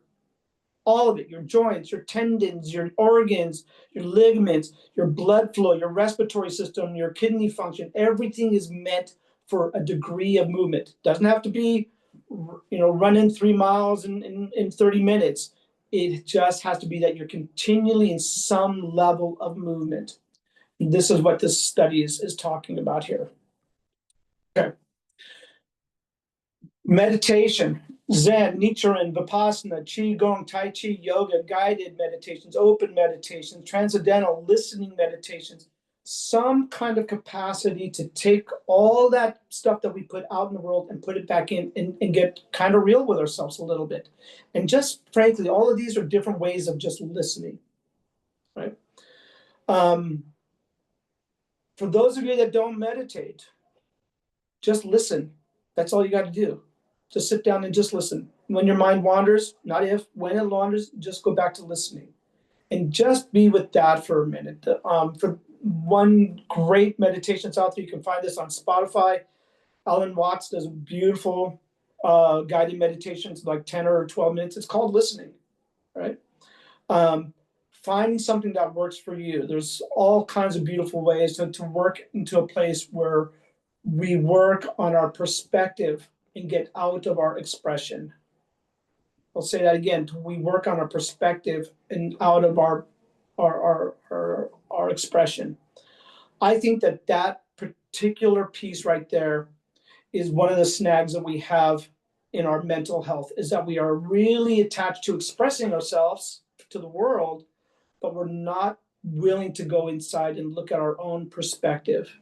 And that's what meditation does for us, is allows us to be honest with ourselves, to look at some hard truths about the way we're seeing things, to be soft and gentle and allow ourselves to have an experience and then gently bring ourselves back. And meditation allows for that. It speaks to the heart, it speaks to feeling what we're really experiencing rather than just feeling like we have to put everything out through our work and through all the stuff that we do. All right, sunshine, vitamin D associated with hypertensive risks. Okay, that's kind of a no-brainer. Vitamin D does break down inflammatory responses. That our circulatory system has to navigate through. So check your vitamin D levels. It's something that I've seen a lot with people, that a lot of people are low, that sometimes just getting sunshine isn't enough. Check your vitamin D levels next time you're having blood work done. UVA releases nitrous oxide stores from the skin and it dilates blood vessels. There it is right there. There's your answer. Sunshine and its effect on the cardiovascular system. That's one. The 3 pillars of happiness: purpose, pleasure, and a sense of belonging to something bigger than the self. This has been studied and looked at. I work with this with my patients, and it's amazing when I talk to my patients. I'll ask them, well, what have you done for yourself? What's your purpose today? What are you trying to accomplish at this period of your life? And that question itself can make people really uncomfortable. What do you do for pleasure? Again, the same thing. And I see this a lot of times with people that are, they've raised their kids, maybe their kids have moved away, they're retired, maybe they've lost friends, maybe they've lost their spouse, and their purpose and their pleasure has been compromised so that those are kind of gone. And then I asked them, well, what do you do in terms of your friends? Or are you in book clubs? Do you have a card game you go to? Do you have hobby groups that you get together with? Do you go to church? Do you have a sangha? What do you do that with other people that gives you a sense of belonging to something bigger than just yourself? And this is a big one, because again, as their world shrink, these things start to get compromised. I recommend, if you're not addressing these 3 issues with your patients, that you do. And I have a way out here. I have a way out. If something is missing, this is one of the things that I do, is I'll ask my patients, can you tell me something that you did before you hit adolescence? Something that really floated your boat, something that really made you just lose space and time, and you really just sort of delved into it. And with my older patients, a lot of times that's what we go back to. And I'll give you a story. Some time ago, I had a patient, and she was about in her early 70s, and she was an executive at Kaiser. And she always took the last appointment of the week, which I think was like Friday at 5 o'clock or 6 o'clock or something. And this was in Oakland, and this woman dressed to the nines, and she was, really looked good in her business outfits and so on. And so whenever she'd come in, it was kind of like this really funny little thing we did, and that I would compliment her on her outfit and how she looked. She expected that. And then she would ask me how my son is doing, and I would tell her about that. And then we would move into sort of how the week has been going for both of us before we got into what's going on with her health. And this particular day, she asked me we went through her outfit, we went through my son, and then she asked what I had done that week. And I said, I went to this great show at Yoshi's, and I saw this woman sing, and she said, oh my God, that sounds so fun. Who did you go see? And I told her the name of the artist, and she stopped, and she said, oh my God, I used to sing with her in church. And I said, really, you did? And she said, yeah, she's just an amazing singer. She's got a few CDs out, back when they made those CDs, right? Remember those? And she was just a great singer with an awesome band. And she said, wow, that's so fantastic. And then she paused and she said, well, I used to be a better singer than her, and kind of laughed. And I said, well, that's really amazing, because she's singing and you're not. Why are you not singing? Now, there's one thing I knew about this woman. She didn't have a partner. She didn't have kids. And she had kind of complained at a low level that the only thing she does on the weekends is spend time with her niece and nephew. And she doesn't do that much. And so when I talked about her not singing and how much she expressed that she loved it, I said, well, why aren't you singing anymore? And she said, well, I just don't have time. And I said, no, you've got plenty of time. You stay at work late because you've told me because you don't have a family to go home to. And then you've told me about your niece and nephew spending all the time. And so she said, well, I don't know whether there be any musicians. I said to her, I know the church you go to in Oakland. There's about 600 people in that congregation. I'm sure there's a few musicians there. And we talked about it, and I did some of the work that I'm going to share with you today. And what she ended up doing is she went out and reached out into her congregation. About a year later, she was doing house concerts. And so this is the kind of thing about this mind-body connection that's so beautiful and rare. So she found some more purpose. She found pleasure in singing again, and she found a sense of belonging to something bigger than herself, her little jazz quartet. Most of you that know me know that I'm a baseball coach, and part of that being a baseball coach at a high school level is because I get purpose, I get so much pleasure out of it, and I get a sense of belonging to something bigger than the self. These three pillars to happiness are beautiful to work with, to explore. It's kind of like a maze sometimes with some of your patients, but nurture that idea, okay? It pays huge dividends, massive dividends, okay? Understanding. This is something that I kind of work with myself all the time. I work with my patients. A lot of times people go through tremendous hardships, whether it's a loss of a relationship or, uh-oh, my computer just died here. Okay, I don't know why that just happened. Okay, we're gonna go on the screen. So, Dennis, if you want me to screen share your notes or anything, just let me know and I'm happy to pull those up for you. yeah, could you do that? That would be great. Yeah, just give me a second while you keep talking. Okay. Understanding. So when we face so many hardships, difficulties with relationships, when we look at our challenges in our life, some of them happened yesterday, some of them happened 30 years ago, some of them happened when we were little children. One of the questions that we can ask ourselves is, how comfortable are you with just not understanding? Can we find comfort in that? And that's a really big thing to kind of overcome, because if we can say, I can arrive at this challenging place to be comfortable with just not knowing, then that's a game changer. That's an absolute game changer. And that's what it means to be present in the moment. That's what it means to like recapture your power.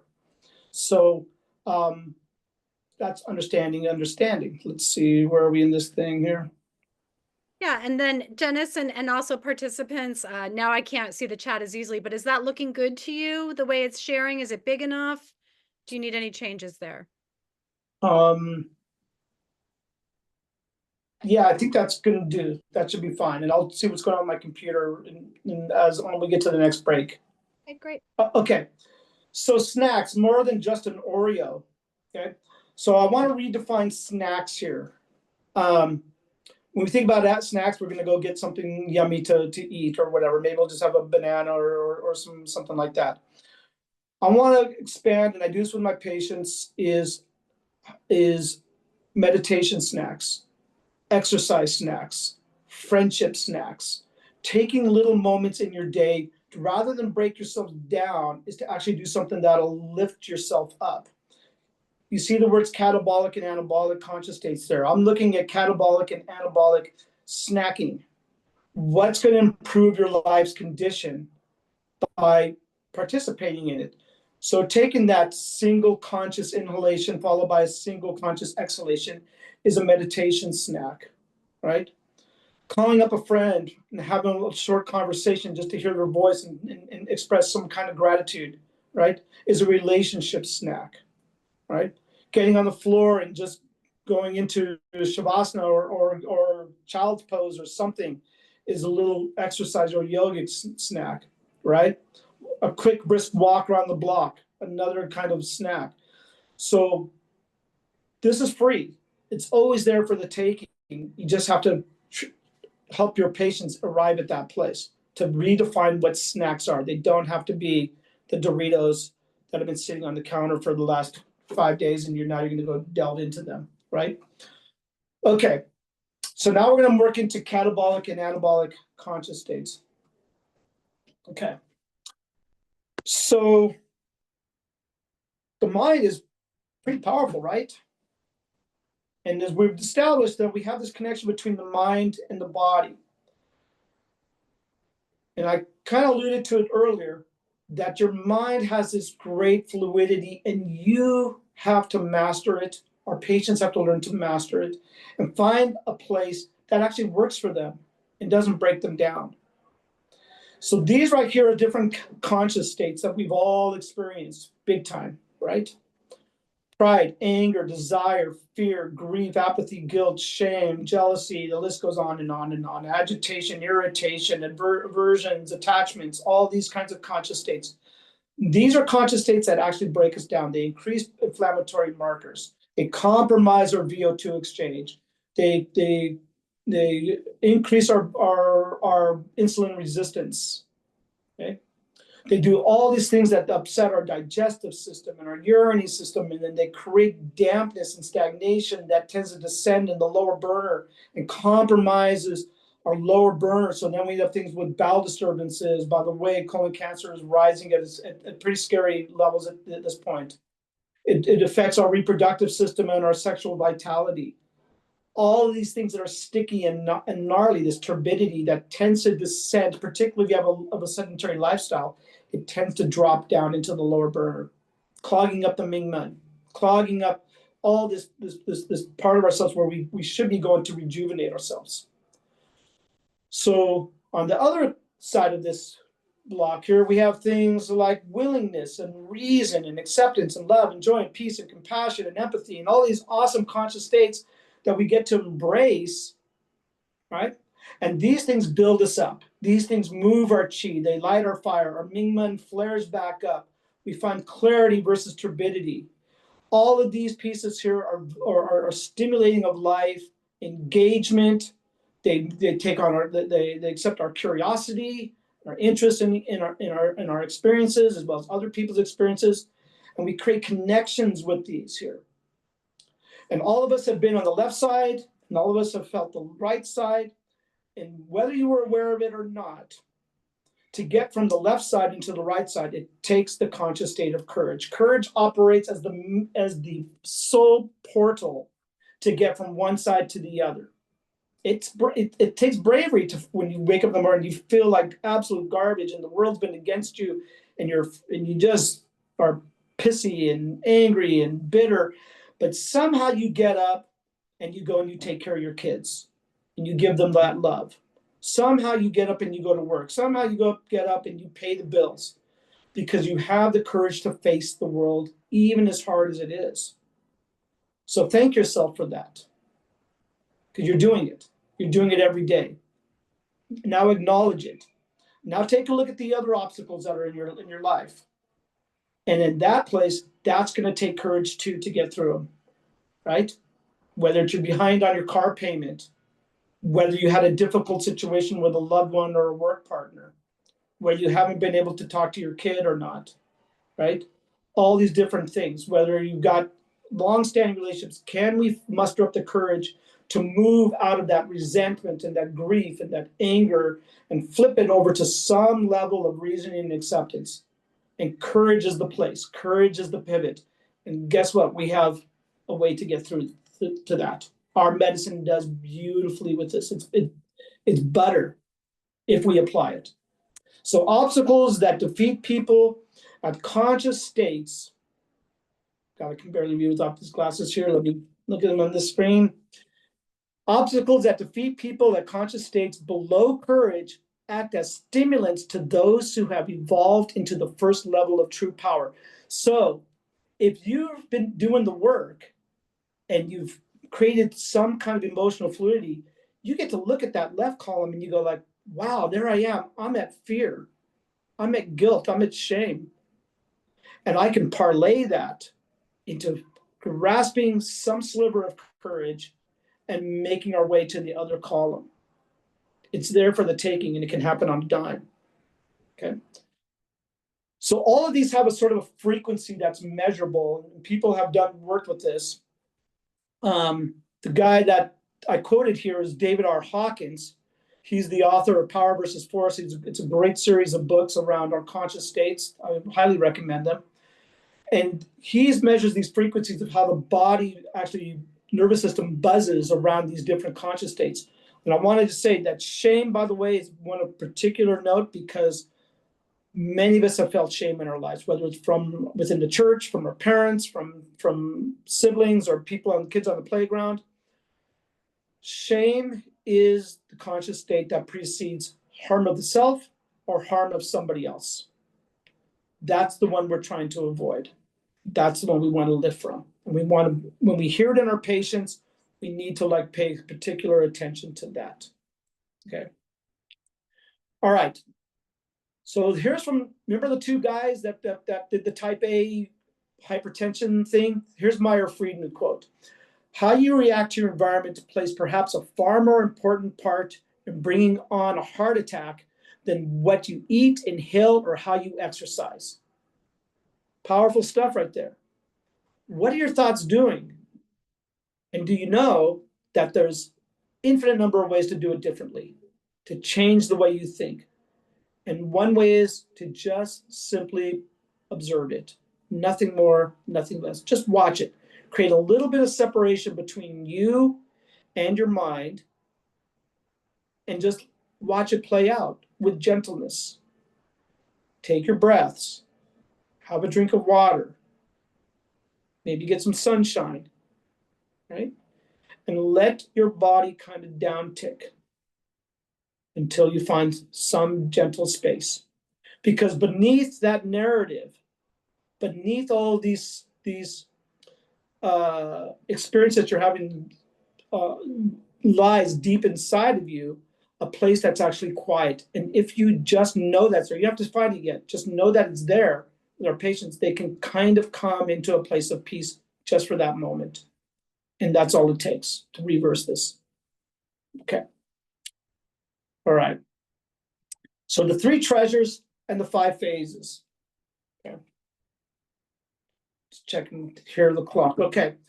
So most of you are very familiar with the 3 treasures. So I'm not going to go too deep into this other than get into some of the strategies around it. But the 3 treasures are oftentimes represented by a burning candle. And in the burning candle, it stands up tall. It's going to burn the brightest and for the longest amount of time without flickering and doing all kinds of things. It has to stand up straight. Okay. One way to think about standing up straight is to mimic the bamboo. In the bamboo forest, all those bamboos know their path. They know their purpose. They know where they're going. In their community, in the forest, they know that they're moving upward.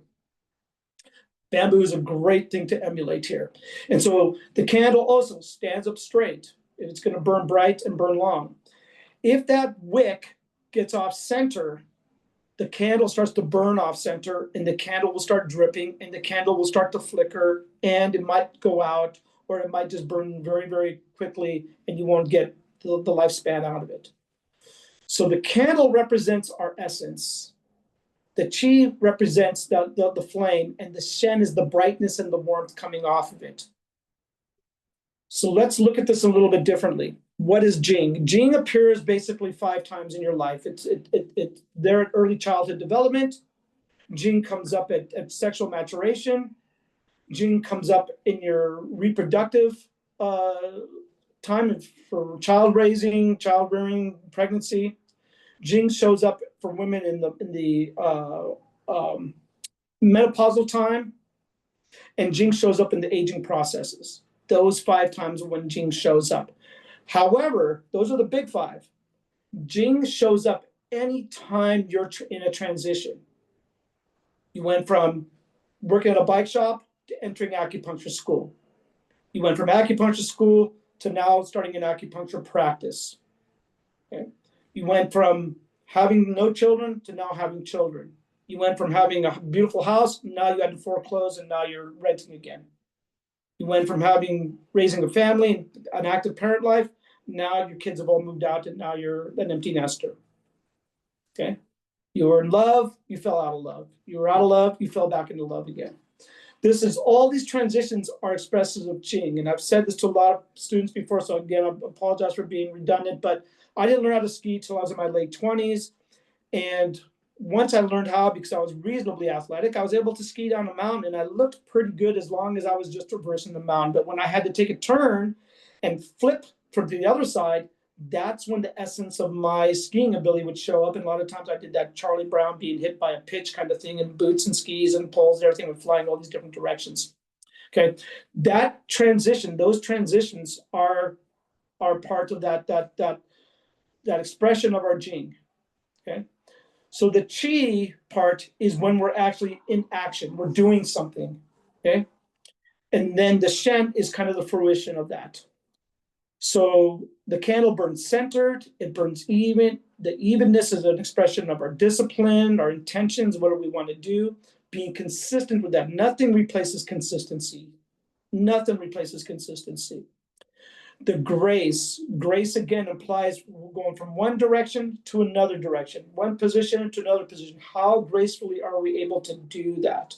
Okay, and then we do all that really well, we shine pretty bright, and the world is a better place because of that. Okay, where did I go here? I lost it. There it is. Okay. Okay, what got here? And Dennis, I'm just going to pause just for a quick second. Okay. Sorry to interrupt you at like really the most juicy part. This is probably TMI, but I got to go pick up my daughter real quick. So I hate to Okay. stay out for 10 minutes, but Julie's going to go ahead and screen share and just take this over. And you might want to do a 5-minute break and you might not. It kind of depends on what the group needs. You can ask them. And Julie, I'm just going to give you a chance. Thank goodness for Julie, our president, to see if Julie, are you able to screen share Dennis's notes and take over? I am already screen sharing. Are people Okay, not seeing it? great. I'm not seeing it. Is It anyone else? says I'm sharing. I All right, let me try again. I'm Share, seeing let's it. do this. You are? Okay, it might just be me. I'm probably just seeing a weird view. Okay. Well, let's take 3 minutes. Everybody just get up, shake your legs. I'm gonna see if I can get back online. I don't know why my battery is dead here or something, because it's showing it's charging, but and then we'll just take 3 minutes. We'll come right back. What time is it now? My clock says 8:52. Let's come back at 8:56. All right, so 4-minute break, you guys. Julie's going to take over and screen share, and I see it's working now, Julie, and I'll be back in about 10 minutes. I just got to go do a kid pickup. So thanks, everyone, for your support. See you in a few. See you 4 minutes.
Hey there, Julie, can you hear me?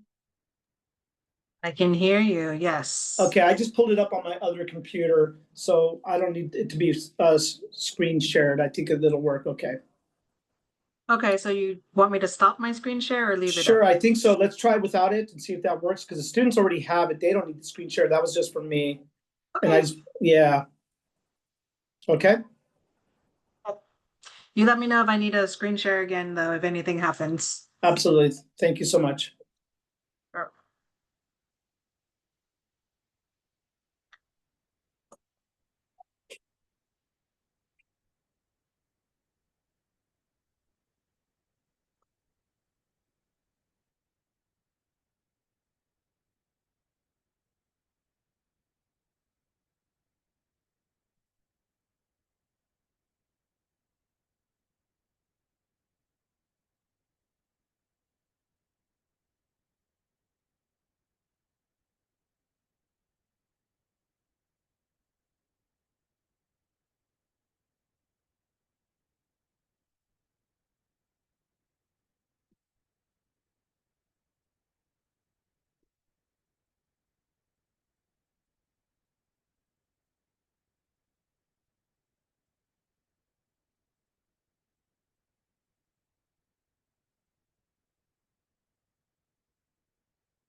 Okay, are we back on air?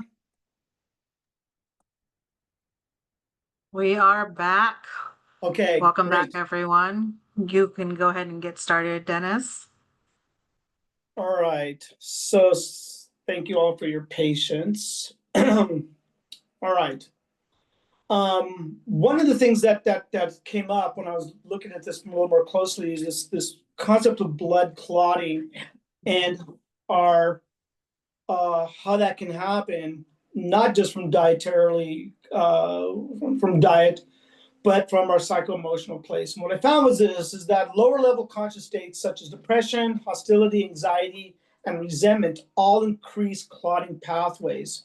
So when we experience depression, when we experience these catabolic conscious states, what's happening is that our CRP levels, our C-reactive protein levels, our cytokines, our fibrinogen, all of these inflammatory markers start to rise up. And this is what's compromising our blood flow. Along with depression, of course, is the uptick in our autonomic nervous system, which increases our heart rate, which increases our blood pressure. We have cardiac vasoconstriction. Our stress hormones rise up. Our endothelial lining inside our blood vessels starts to get vulnerable and compromised. And that's when the ApoB starts to collect and really start to basically lay layers on top of layers on top of layers of plaque. And we have ventricular hypertrophy, which is the thickening of the ventricular walls that really weaken the heart. Okay, so this is sort of the cascade. I mean, it sounds like a horror show the way I put it that way. So I'm sorry if I scared anybody, but this is part of the process that we have to work on to face the aspects of our mental health and our patients' mental health to reverse these trends. It's really unfortunate. It breaks my heart that we weren't kind of taught how to think when we were kids, except for how to like do math and how to remember historical dates and how to do all the things that we do when we're little kids to follow rules. But we're not really taught how to take care of our mental health and what the factors are. And that's what I'm hoping to do here. Okay, so cultivating the three treasures, it goes back to that pleasure, to that purpose, to that view of the self larger than the self. This is how we cultivate the three treasures by creating emotional and physical fluidity. They're not mutually exclusive. They work together. So practices like qigong, practices like yoga and tai chi and meditation are all time tested. They are popular. You can always find classes in your community. You can encourage your patients to do the same. And you should have that your resources at your fingertips. So when a patient says, "Hey, I'd really like to take a Tai Chi class, but I don't know of any places," you should have that ready to go because that's money. That's a situation where the people are ripe. All you got to do is help them plant the seed, and then the sky is the limit. These really do help to expand and solidify the three treasures by allowing people to get back into their bodies, to pay attention, to look at their minds with a little more gentleness and a little more honesty as they start to grow forward. Some examples of three treasures can be put onto templates in different parts of our life. And my favorite one is my baseball team.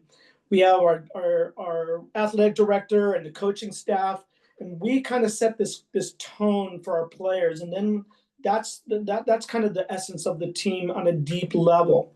But then we go out and we practice. We get these players and we practice and we do our thing, and that's kind of the chi of it.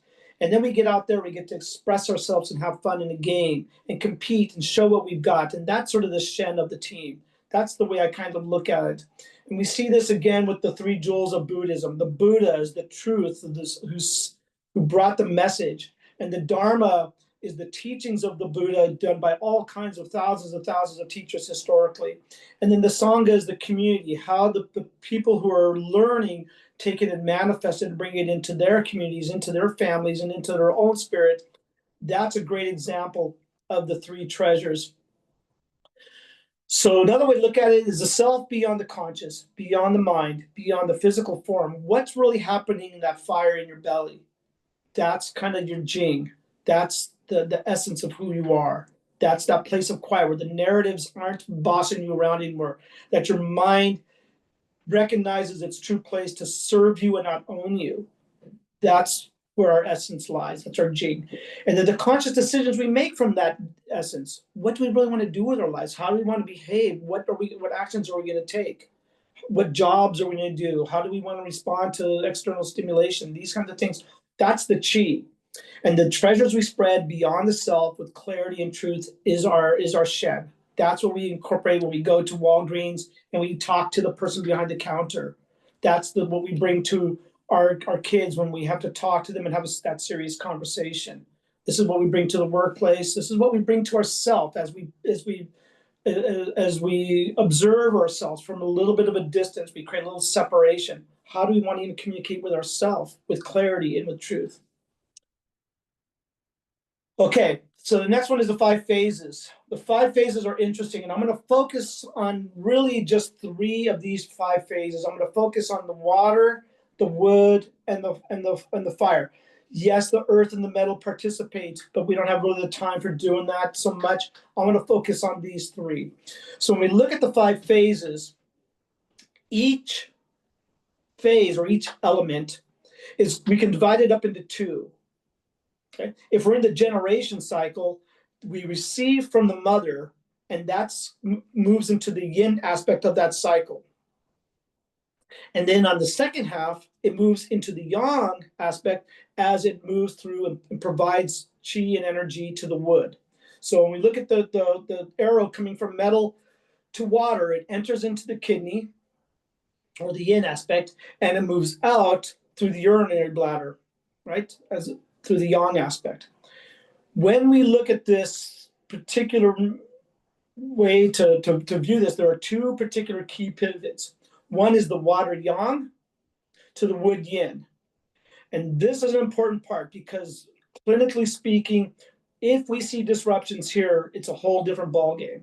This is early childhood experiences, otherwise known as ACE scores.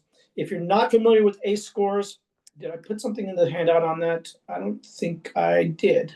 Whoops, oh, that's right. I had it in the slideshow, but ACE scores are the adverse childhood experiences that a young child has that they have to somehow survive through by these 10 factors or things like drug addiction, incarceration, mental illness, sexual, mental, psychological abuse, these kinds of things that really compromise the jing of the child.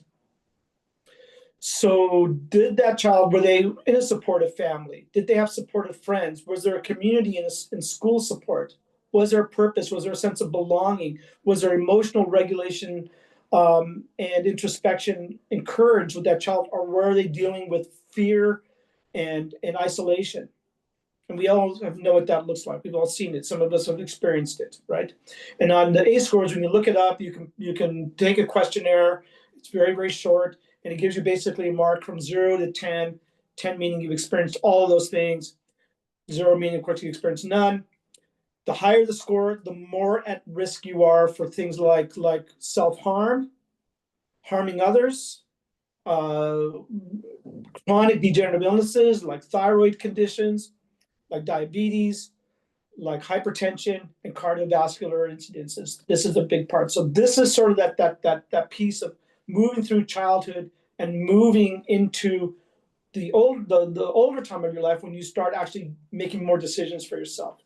So now we've moved into the chi. You've gone into schools, you've gone into college, maybe you got some work experiences, and there's things to kind of do as you accumulate enough to find some sense of autonomy and security in the world. And now we move into the wood element where the liver receives it, creates a nice juicy aspect of fuel for the person, and now we get it into the gallbladder, the wood yang, and now it's time to actually do something with it. That's where the courage lies that we talked about earlier in conscious states. It's that gallbladder, the gall, the bravery, to take a chance, to be willing to succeed and fail and learn and get up again. So this is that liver-brain governance of emotions. It's that circulation of chi where the blood nourishes the hippocampus, our memories, and our limbic system all get involved in this juicy aspect of our lives. The prefrontal cortex, as we know, that takes a while to develop, particularly with young men, but girls as well, that their prefrontal cortex does not develop until they're around, 25, 26 years old. there's a lot that's going on here. But once it kind of gets in there and the prefrontal cortex is fully developed, the hippocampus can kind of calm down, and now they can make more conscious decisions. They can employ things with much better intent. The gallbladder takes over, and it says, what do we want to do with this, and how are we going to do it? And by gosh, I'm going to do it. So decisiveness and assertiveness, courage to execute the heart's will with curiosity. Okay, this is big, right? Now we're actually doing things. And many of my students have gone into acupuncture school. They were brilliant. They were gifted in both academics, the didactic portion. They've gone into the clinic. They did beautifully there. And then they kind of just didn't quite have that next part. Maybe because they just simply decided that it wasn't for them. I've seen that a lot of times. Other people, it was that they just didn't quite have that ability to make that step because of self-doubt. They didn't want to fail. This is where that kind of shifts. Okay? So that's that wood yang into fire yin, where the heart gets to take it. The heart makes sense of it. It nourishes with that heart blood and that heart yin. And then it moves out from there through the small intestine, where it's actually now deciphered on what's really usable, what's not. It separates the turbid versus the clear, and the rest of the world, including yourself, get to benefit from it. Okay, so that's the theory. Let's jump into this Chinese medicine and psychocardiology. There's a lot here. I see we're super short on time, but we're going to kind of go through this. Chinese medicine approaches heart disease from the starting point of chest pain syndrome. Shortness of breath and exhaustion are usually accompanied symptoms. From here, we can arrive at the primary pathogenic factor of heart, phlegm, obstruction. We saw that earlier. This is plaque and lipids, heart chi and blood stasis. This is a sedentary physical and emotional behavior, with the latter being present in all cases of cardiovascular diseases. A primary characteristic of phlegm, aside from being flat out obstructive, is that it is sticky in its nature. It is said that phlegm is the mother of the 10,000 diseases. This is quite evident with cardiovascular disease, with a number of diseases from aneurysms to ventricular fibrillations falling under the title of CVD. These two patterns of phlegm and stagnation are far from independent of each other. As phlegm increases, so does stagnation. As the stagnation builds, phlegm accumulates.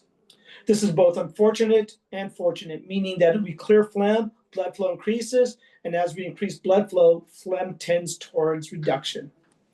Okay, any questions on that? There's your pathogenesis. So we can further address CVD and heart disease from the differential diagnostics as heart yang deficiency, heart yin deficiency, heart qi deficiency, turbid phlegm, fluid retention, blood stasis, heart, liver, lung qi stagnation. So we can divide this up into simply excesses and deficiencies, with, of course, stagnation being primarily into the excess stage. Okay. So there's a lot of formulas, and there's a litany of formulas that are out there, and with the amount of time we have, I think you guys have them in your notes. You can look at them. There's certainly countless more formulations. You guys have a big list of herbs and what they do. You can look at those. If you're not clear on something, feel free to let me know. I do want to go a little bit more detailed with the acupuncture with the time we have left, because I think that this is important. Some of you feel comfortable with herbs. A lot of you maybe don't. That's fine. But all of you are acupuncturists. All of you are putting needles in. All you acupuncturists, at least. So I want to give you my take on how I use these points. This is a limited list, but it is a pretty healthy list of the primaries that I'm looking at and how I use them. So I give them different names, and it kind of helps me to figure out how I'm using this for different patients. So, and I'll give you my descriptions here. So I'm going to start off with pericardium 5, which I call the fog lifter. What we got here? Oops. Okay. So where pericardium 5 plays out is that it really has this component of phlegm again, of particularly misting the mind, the cognitive health. So pericardium 5 lifts out that fog, it lifts out that phlegm, clears phlegm in any part of the body, whether it's a cyst, whether it's a bone spur, whether it's this phlegm misting the mind or the vapors. So it's about delusions, narratives, and single-mindedness beliefs. Sticky thoughts. If people are still coming to you 6 months later with the same storyline over again, and that can't get through, P5 is a great place to start. Okay. to clear out the phlegm misting the mind.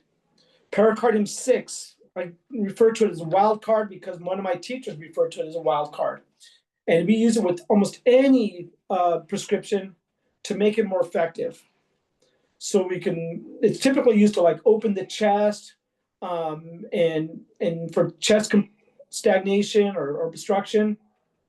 But how I typically use it is to go very, very deep, because with pericardium 6 and any of the liver points, now you're working within the Jue Yin.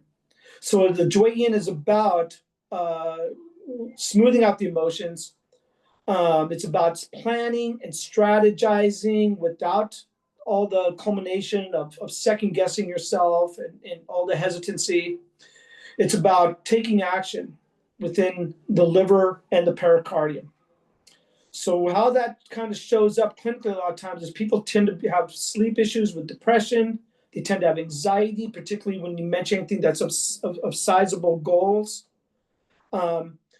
Where this plays out a lot of times too is that, of course, the pericardium is protecting of the heart, but this person typically might have a lot of emotional withdrawal, that anything that comes into them, they tend to cower. They talk about something and they kind of close off because they have a sense that they're out of control. So it might be that victimhood that plays off. Pericardium 6 typically is more appropriate than heart 7 or any of the heart points when we see more excess. It's more soothing and calming than the heart points, which are tend to be more nourishing. Okay, pericardium 7 is an important point that I use a lot because it is the source point of the pericardium and it protects the heart from yang aggression. So if somebody, again, feels like that victimhood and they feel like maybe they're in a relationship where the other person is coming at them, and they feel powerless in them, pericardium 7 is the Aikido master. It tends to take that and deflect it the other direction so that they find that they can still stand tall in the face of some perceived onslaught that's causing agitation and fear. Okay, that yang energetics can actually be felt beautifully in the pulse, and you can oftentimes feel it when the pulse pulls to the lateral aspect or to the radial aspect in the liver and in the heart positions. So the left sun and the left guan, the pulse is going to kind of shift and pull there with a degree of wiriness and agitation. That's a good time to use this point, right? Someday we'll do a class on pulse reading with relationships. It's really powerful medicine to use, profoundly helpful, and it helps to play into these kinds of concepts. Heart 5 is the rhythm section. It affects the chi of the heart for things like palpitations, AFib, those kinds. Heart 5 pulls up the kidney energy into the heart. So it connects to the urinary bladder and the kidney to do what we refer to as connecting the heart and the kidneys. So it brings the yin of the heart up into the heart and stabilizes the heart. Heart 7 are called Mother Nature because it nourishes the body, it nourishes the heart, it nourishes the blood and the yin. It's very calming. So this is something you would use when the heart pulse is deficient. Okay, so it tends to be think of the Heart 7 as being very gentle. Think of it as being very nurturing and calming. It's kind of like, you go to your mom and you can say anything and she'll hold that space for you and nourish you. And when it's all done, you feel better, right? So again, that differential piece to just take note is pericardium 6 when you might have an uptick in the pulse, heart 7 when you have a depression in the pulse. That makes a little bit of sense. Ren 17, due process. I call it due process because it processes our chi. It helps gather it together, kind of like maybe a Weizo would, and then spread it out, kind of the way Jia Gong might do that, or Chai Hu might do that. It helps to descend the lung chi. When you see that uptick in the respiratory system, it calms that constriction. It reduces phlegm in the chest. It particularly is helpful with other points we'll talk about when there's trauma that's stuck in the diaphragm or in the chest. When we go through traumatic experience, it oftentimes lodges in the heart, in the diaphragm, maybe in the abdomen, maybe in the low back, maybe in the reproductive organs, maybe in the throat. This is when it really works into the chest and the diaphragm. UB17 is at the diaphragm level. On the back at T7, catch and release. The catch, again, is talking about that same sort of trauma where trauma sticks into the diaphragm and now we can release it. Yeah, a couple below, 3 below, I have do 9. I'll use that with UB17 with do 9 to open that up. And for anybody that I see that has any kind of history where we're trying to recover from any kind of emotional piece, these points are going to be used. GB40, one of my favorite points I use, pretty consistent with a lot of patients, the space between the notes. It creates space in the mind for growth, and it clears the pathway between the gallbladder and the heart. So I think of Gallbladder 40 is kind of like listening to Miles Davis versus Metallica. And then Metallica, there's just speed music going fast, fast, fast, fast, and all the spaces are filled with these notes. Miles Davis may not play a note for 32 bars. And you're sitting there with all that emptiness without that note, waiting for what's coming next. It's the beauty between the notes, because that's where the music lies. And Gallbladder 40 slows things down and give you the chi to actually make a move to come out of the wood element and into the fire element. That makes sense. So it's between the gallbladder and the heart, allowing the wood to move into the fire element. It brings your internal truth to the conscious mind, letting go, letting go, letting go, creating space. That's Gallbladder 40. It does it in the mind, it does it in the heart, it does it in the digestive system. These are the primary places where Gallbladder 40 is working. Stomach 40, Roto-Rooter. In a word, we're dealing with phlegm. Phlegm misting the mind, phlegm misting and accumulating in blood vessels, heavy thoughts, depression, stuckness, rumination, stagnation, all these things Stomach 40 is trying to clear. You see Stomach 40 used all through mental health issues, all through behavioral health issues, when the storyline is owning, when the mind is the master versus the mind where it should be, which is the servant. That's an important distinction. The mind needs to serve us, not own us, okay? Do 9, stuck in the middle of me. Yeah, that's right there at the same level of UB17. And here we have the gallbladder from damp heat, stagnation, particularly in the chest and in the diaphragm, and move the chi up the dew line. So now we're moving that chi up the dew. By the way, when we do face down treatments with patients, when I do them, I'll say, typically it's a 12-minute treatment. Okay, well, a lot of times we leave patients on too long. And when you do those 12-minute treatments, you put the needles in, you pull them out, then you can flip the patient over and do a 15 or 18-minute treatment. Is consistent with the Neijing, and you can do a lot more with that. So when I do those back treatments, I typically will do the UB points going down, and then I'll do the dew line moving up towards the mind, particularly when we're looking at Shen issues. So we can tonify and clear along the UB line, and then we can strengthen and bring chi up the dew line to the mind, ending up with like dew 16 or dew 20 or something like that. Yin Tong, inner wisdom, supports a deeper understanding of seemingly complex situations. It opens the door to the inner essence with clarity. It creates a little bit of space between what our mind is doing and what's really happening. It sees the arc of our life. It sees that this period of time is simply a chapter amongst the entire story that's there, or the epic 3-volume set on the story of your life. Can you look at it and say, yes, this is difficult, but it's just this chapter. It's just this page. Maybe I don't need to be so deeply invested and effectively. Let's just play the observer and watch what's happening with me versus buying into all the storylines that go in it. So Yin Tong can help us arrive at some kind of epiphany and say, this is what it's like to feel sad. This is what it's like to feel angry. It won't last forever because every thought I've ever had in my life has come and gone. And this one will too, okay? So it breaks that microcosmic perception attachment to the storylines. All right, these last 4 here.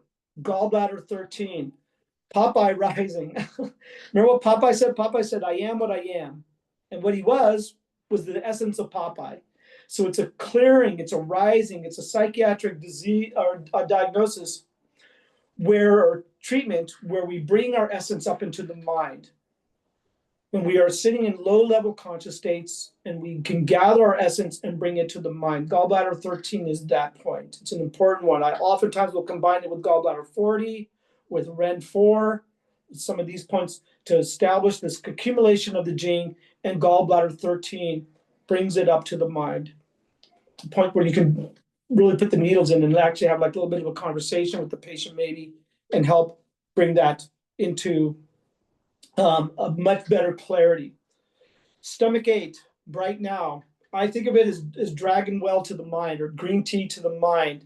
So we have all these windy thoughts that go on with ourselves and we're just watching the storms kind of move through. Okay? There's dust and there's debris and there's Dorothy's house and Toto going by and all of this stuff that's flying around. And I think about the stomach 8 as sort of like that when you get up nice and early in the morning and you get into a clearing and you just simply watch the sunrise. And you find the yang enter into the mind with clarity while you sip your lovely cup of tea, right? That's stomach 8. It's opening, okay? Green tea to the mind. Kidney 4, expanding silence. Kidney 4 is where we breathe into. It's where the kidney receives the breath. So when we're doing like a meditation and we're doing an inhalation, we can think of it as moving into kidney 4, where it is particularly effective when we're just simply exhausted.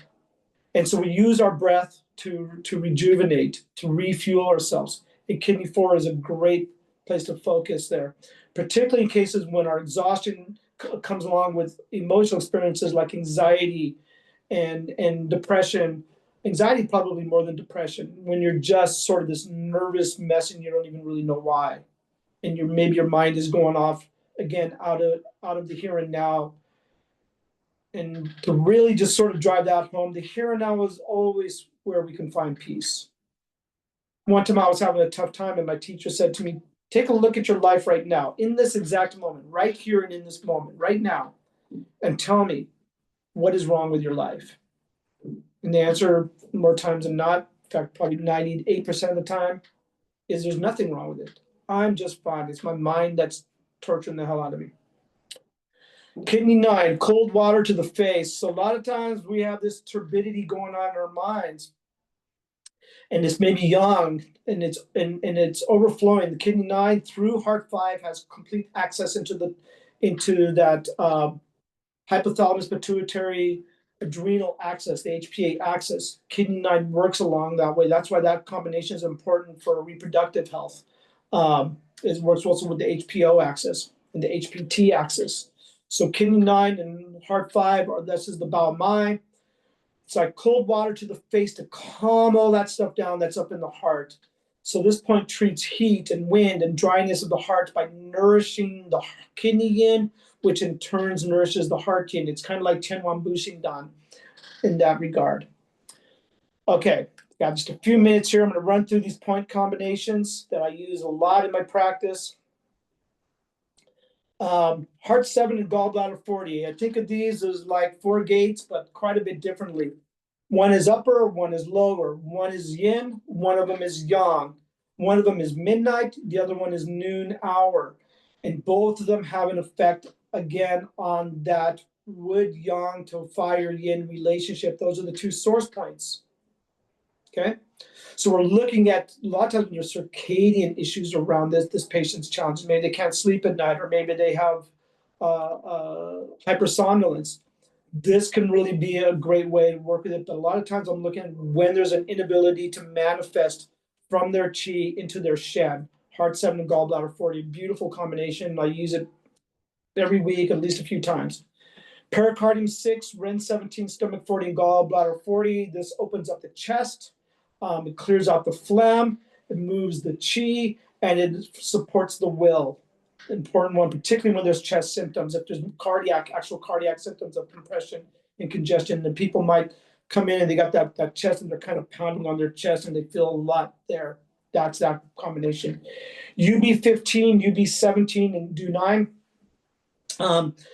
Again, this is the heart and the heart blood stagnation of the diaphragm. It's a wonderful combination. I want to throw in UB43 into that, particularly when it's of chronic nature. UB43 nourishes the vital substances as well as clears out phlegm from the body, especially when it's unresolved psychological circumstances. So toss UB43 into that prescription. Heart 5 and kidney 9 we went through. Pericardium 7 and liver 3 we went to. So pericardium 7 is the Aikido master, it casts it aside, and liver 3 smooths out the liver chi and nourishes the liver blood. Ba Feng, I use Ba Feng with patients when they've got a real uptick in their nervous system and they're actually in the crisis state. Somebody who's going through a horrible divorce, somebody who's suffered a tremendous loss, somebody who's just distraught, and the next thing they're going to be doing is Ativan or something like that. That's when I use Ba Feng. And I usually leave that on. Typically, I leave patients on the table for anywhere from 12 to 25, 30 minutes, sometimes longer, depending on what's going on.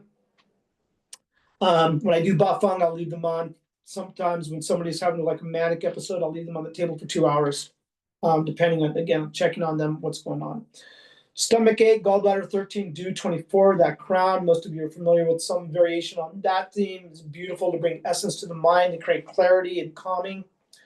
Ren 17, Ren 14, and Ren 4 to move that chi from the heart and bring it back down from that uptick and bring it back into the lower burner. And Ren 17 and Ren 6 to move chi in the upper and lower burners and work in that regard. I'm running out of steam here because we're moving fast, but there was one thing I wanted to share with you herbally before we get off, which is I don't have in your notes. I didn't put Wendan Tong in there. I don't know how I forgot that Wendan Tong wasn't in your notes. I want you to make sure you put that in there because that's one of the premier formulas for clearing that pivot between the wood yang and the fire yin. Outside of that, I'm gassed. I'm sure you are too. There's a lot here. If something doesn't make sense, by all means, don't hesitate to give me a shout. All right. That's what I got. That's so good. That point review is such a great reminder. Just so beautiful to go through that with you, Dennis. Thank you. Yeah, you bet.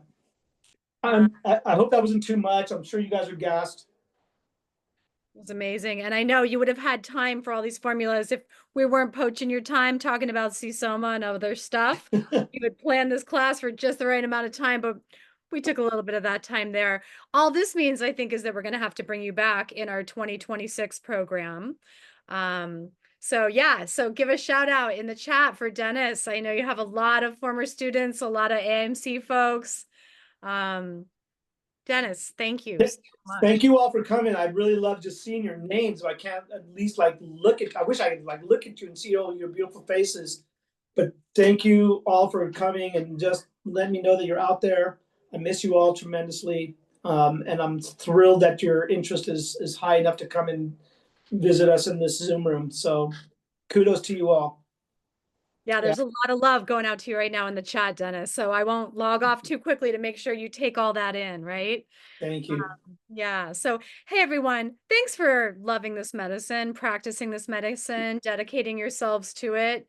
You know, our patients need us. So we're here for them and for ourselves and to be part of this lineage. And CSOMA is so happy to be a part of that. This is a community that just continues to grow and strengthen and deepen in the 15 years that I've been part of CSOMA, and we're all CSOMA here right now. So thank you for being here.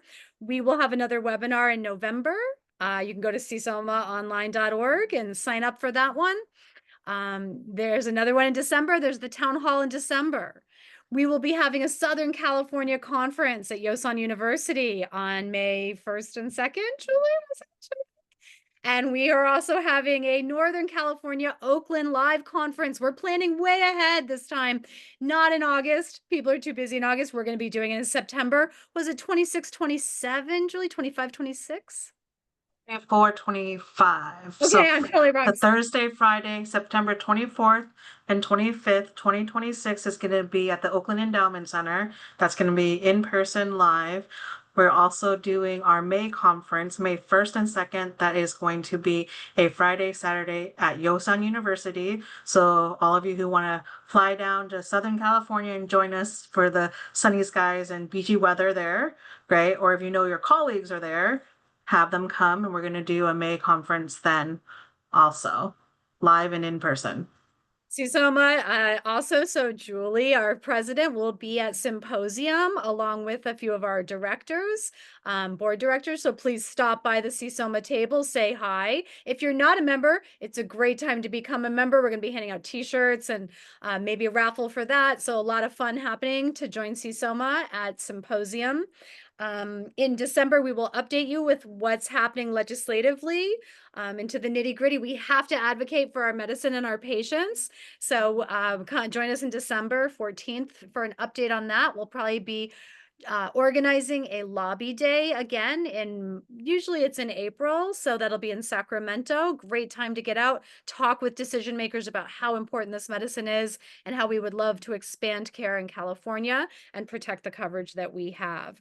We will also, on top of all these events, be doing a monthly webinar just like this on Tuesday, Wednesday, or Thursday nights, depending on the month, all through the year of 2026. We're putting that programming together right now. So, membership pays for itself in your discounts with your malpractice, if you're with AAC or MIAC, in discounted or free webinars like you're seeing here. And it also helps protect our practice, which we have to do. We have to protect our scope.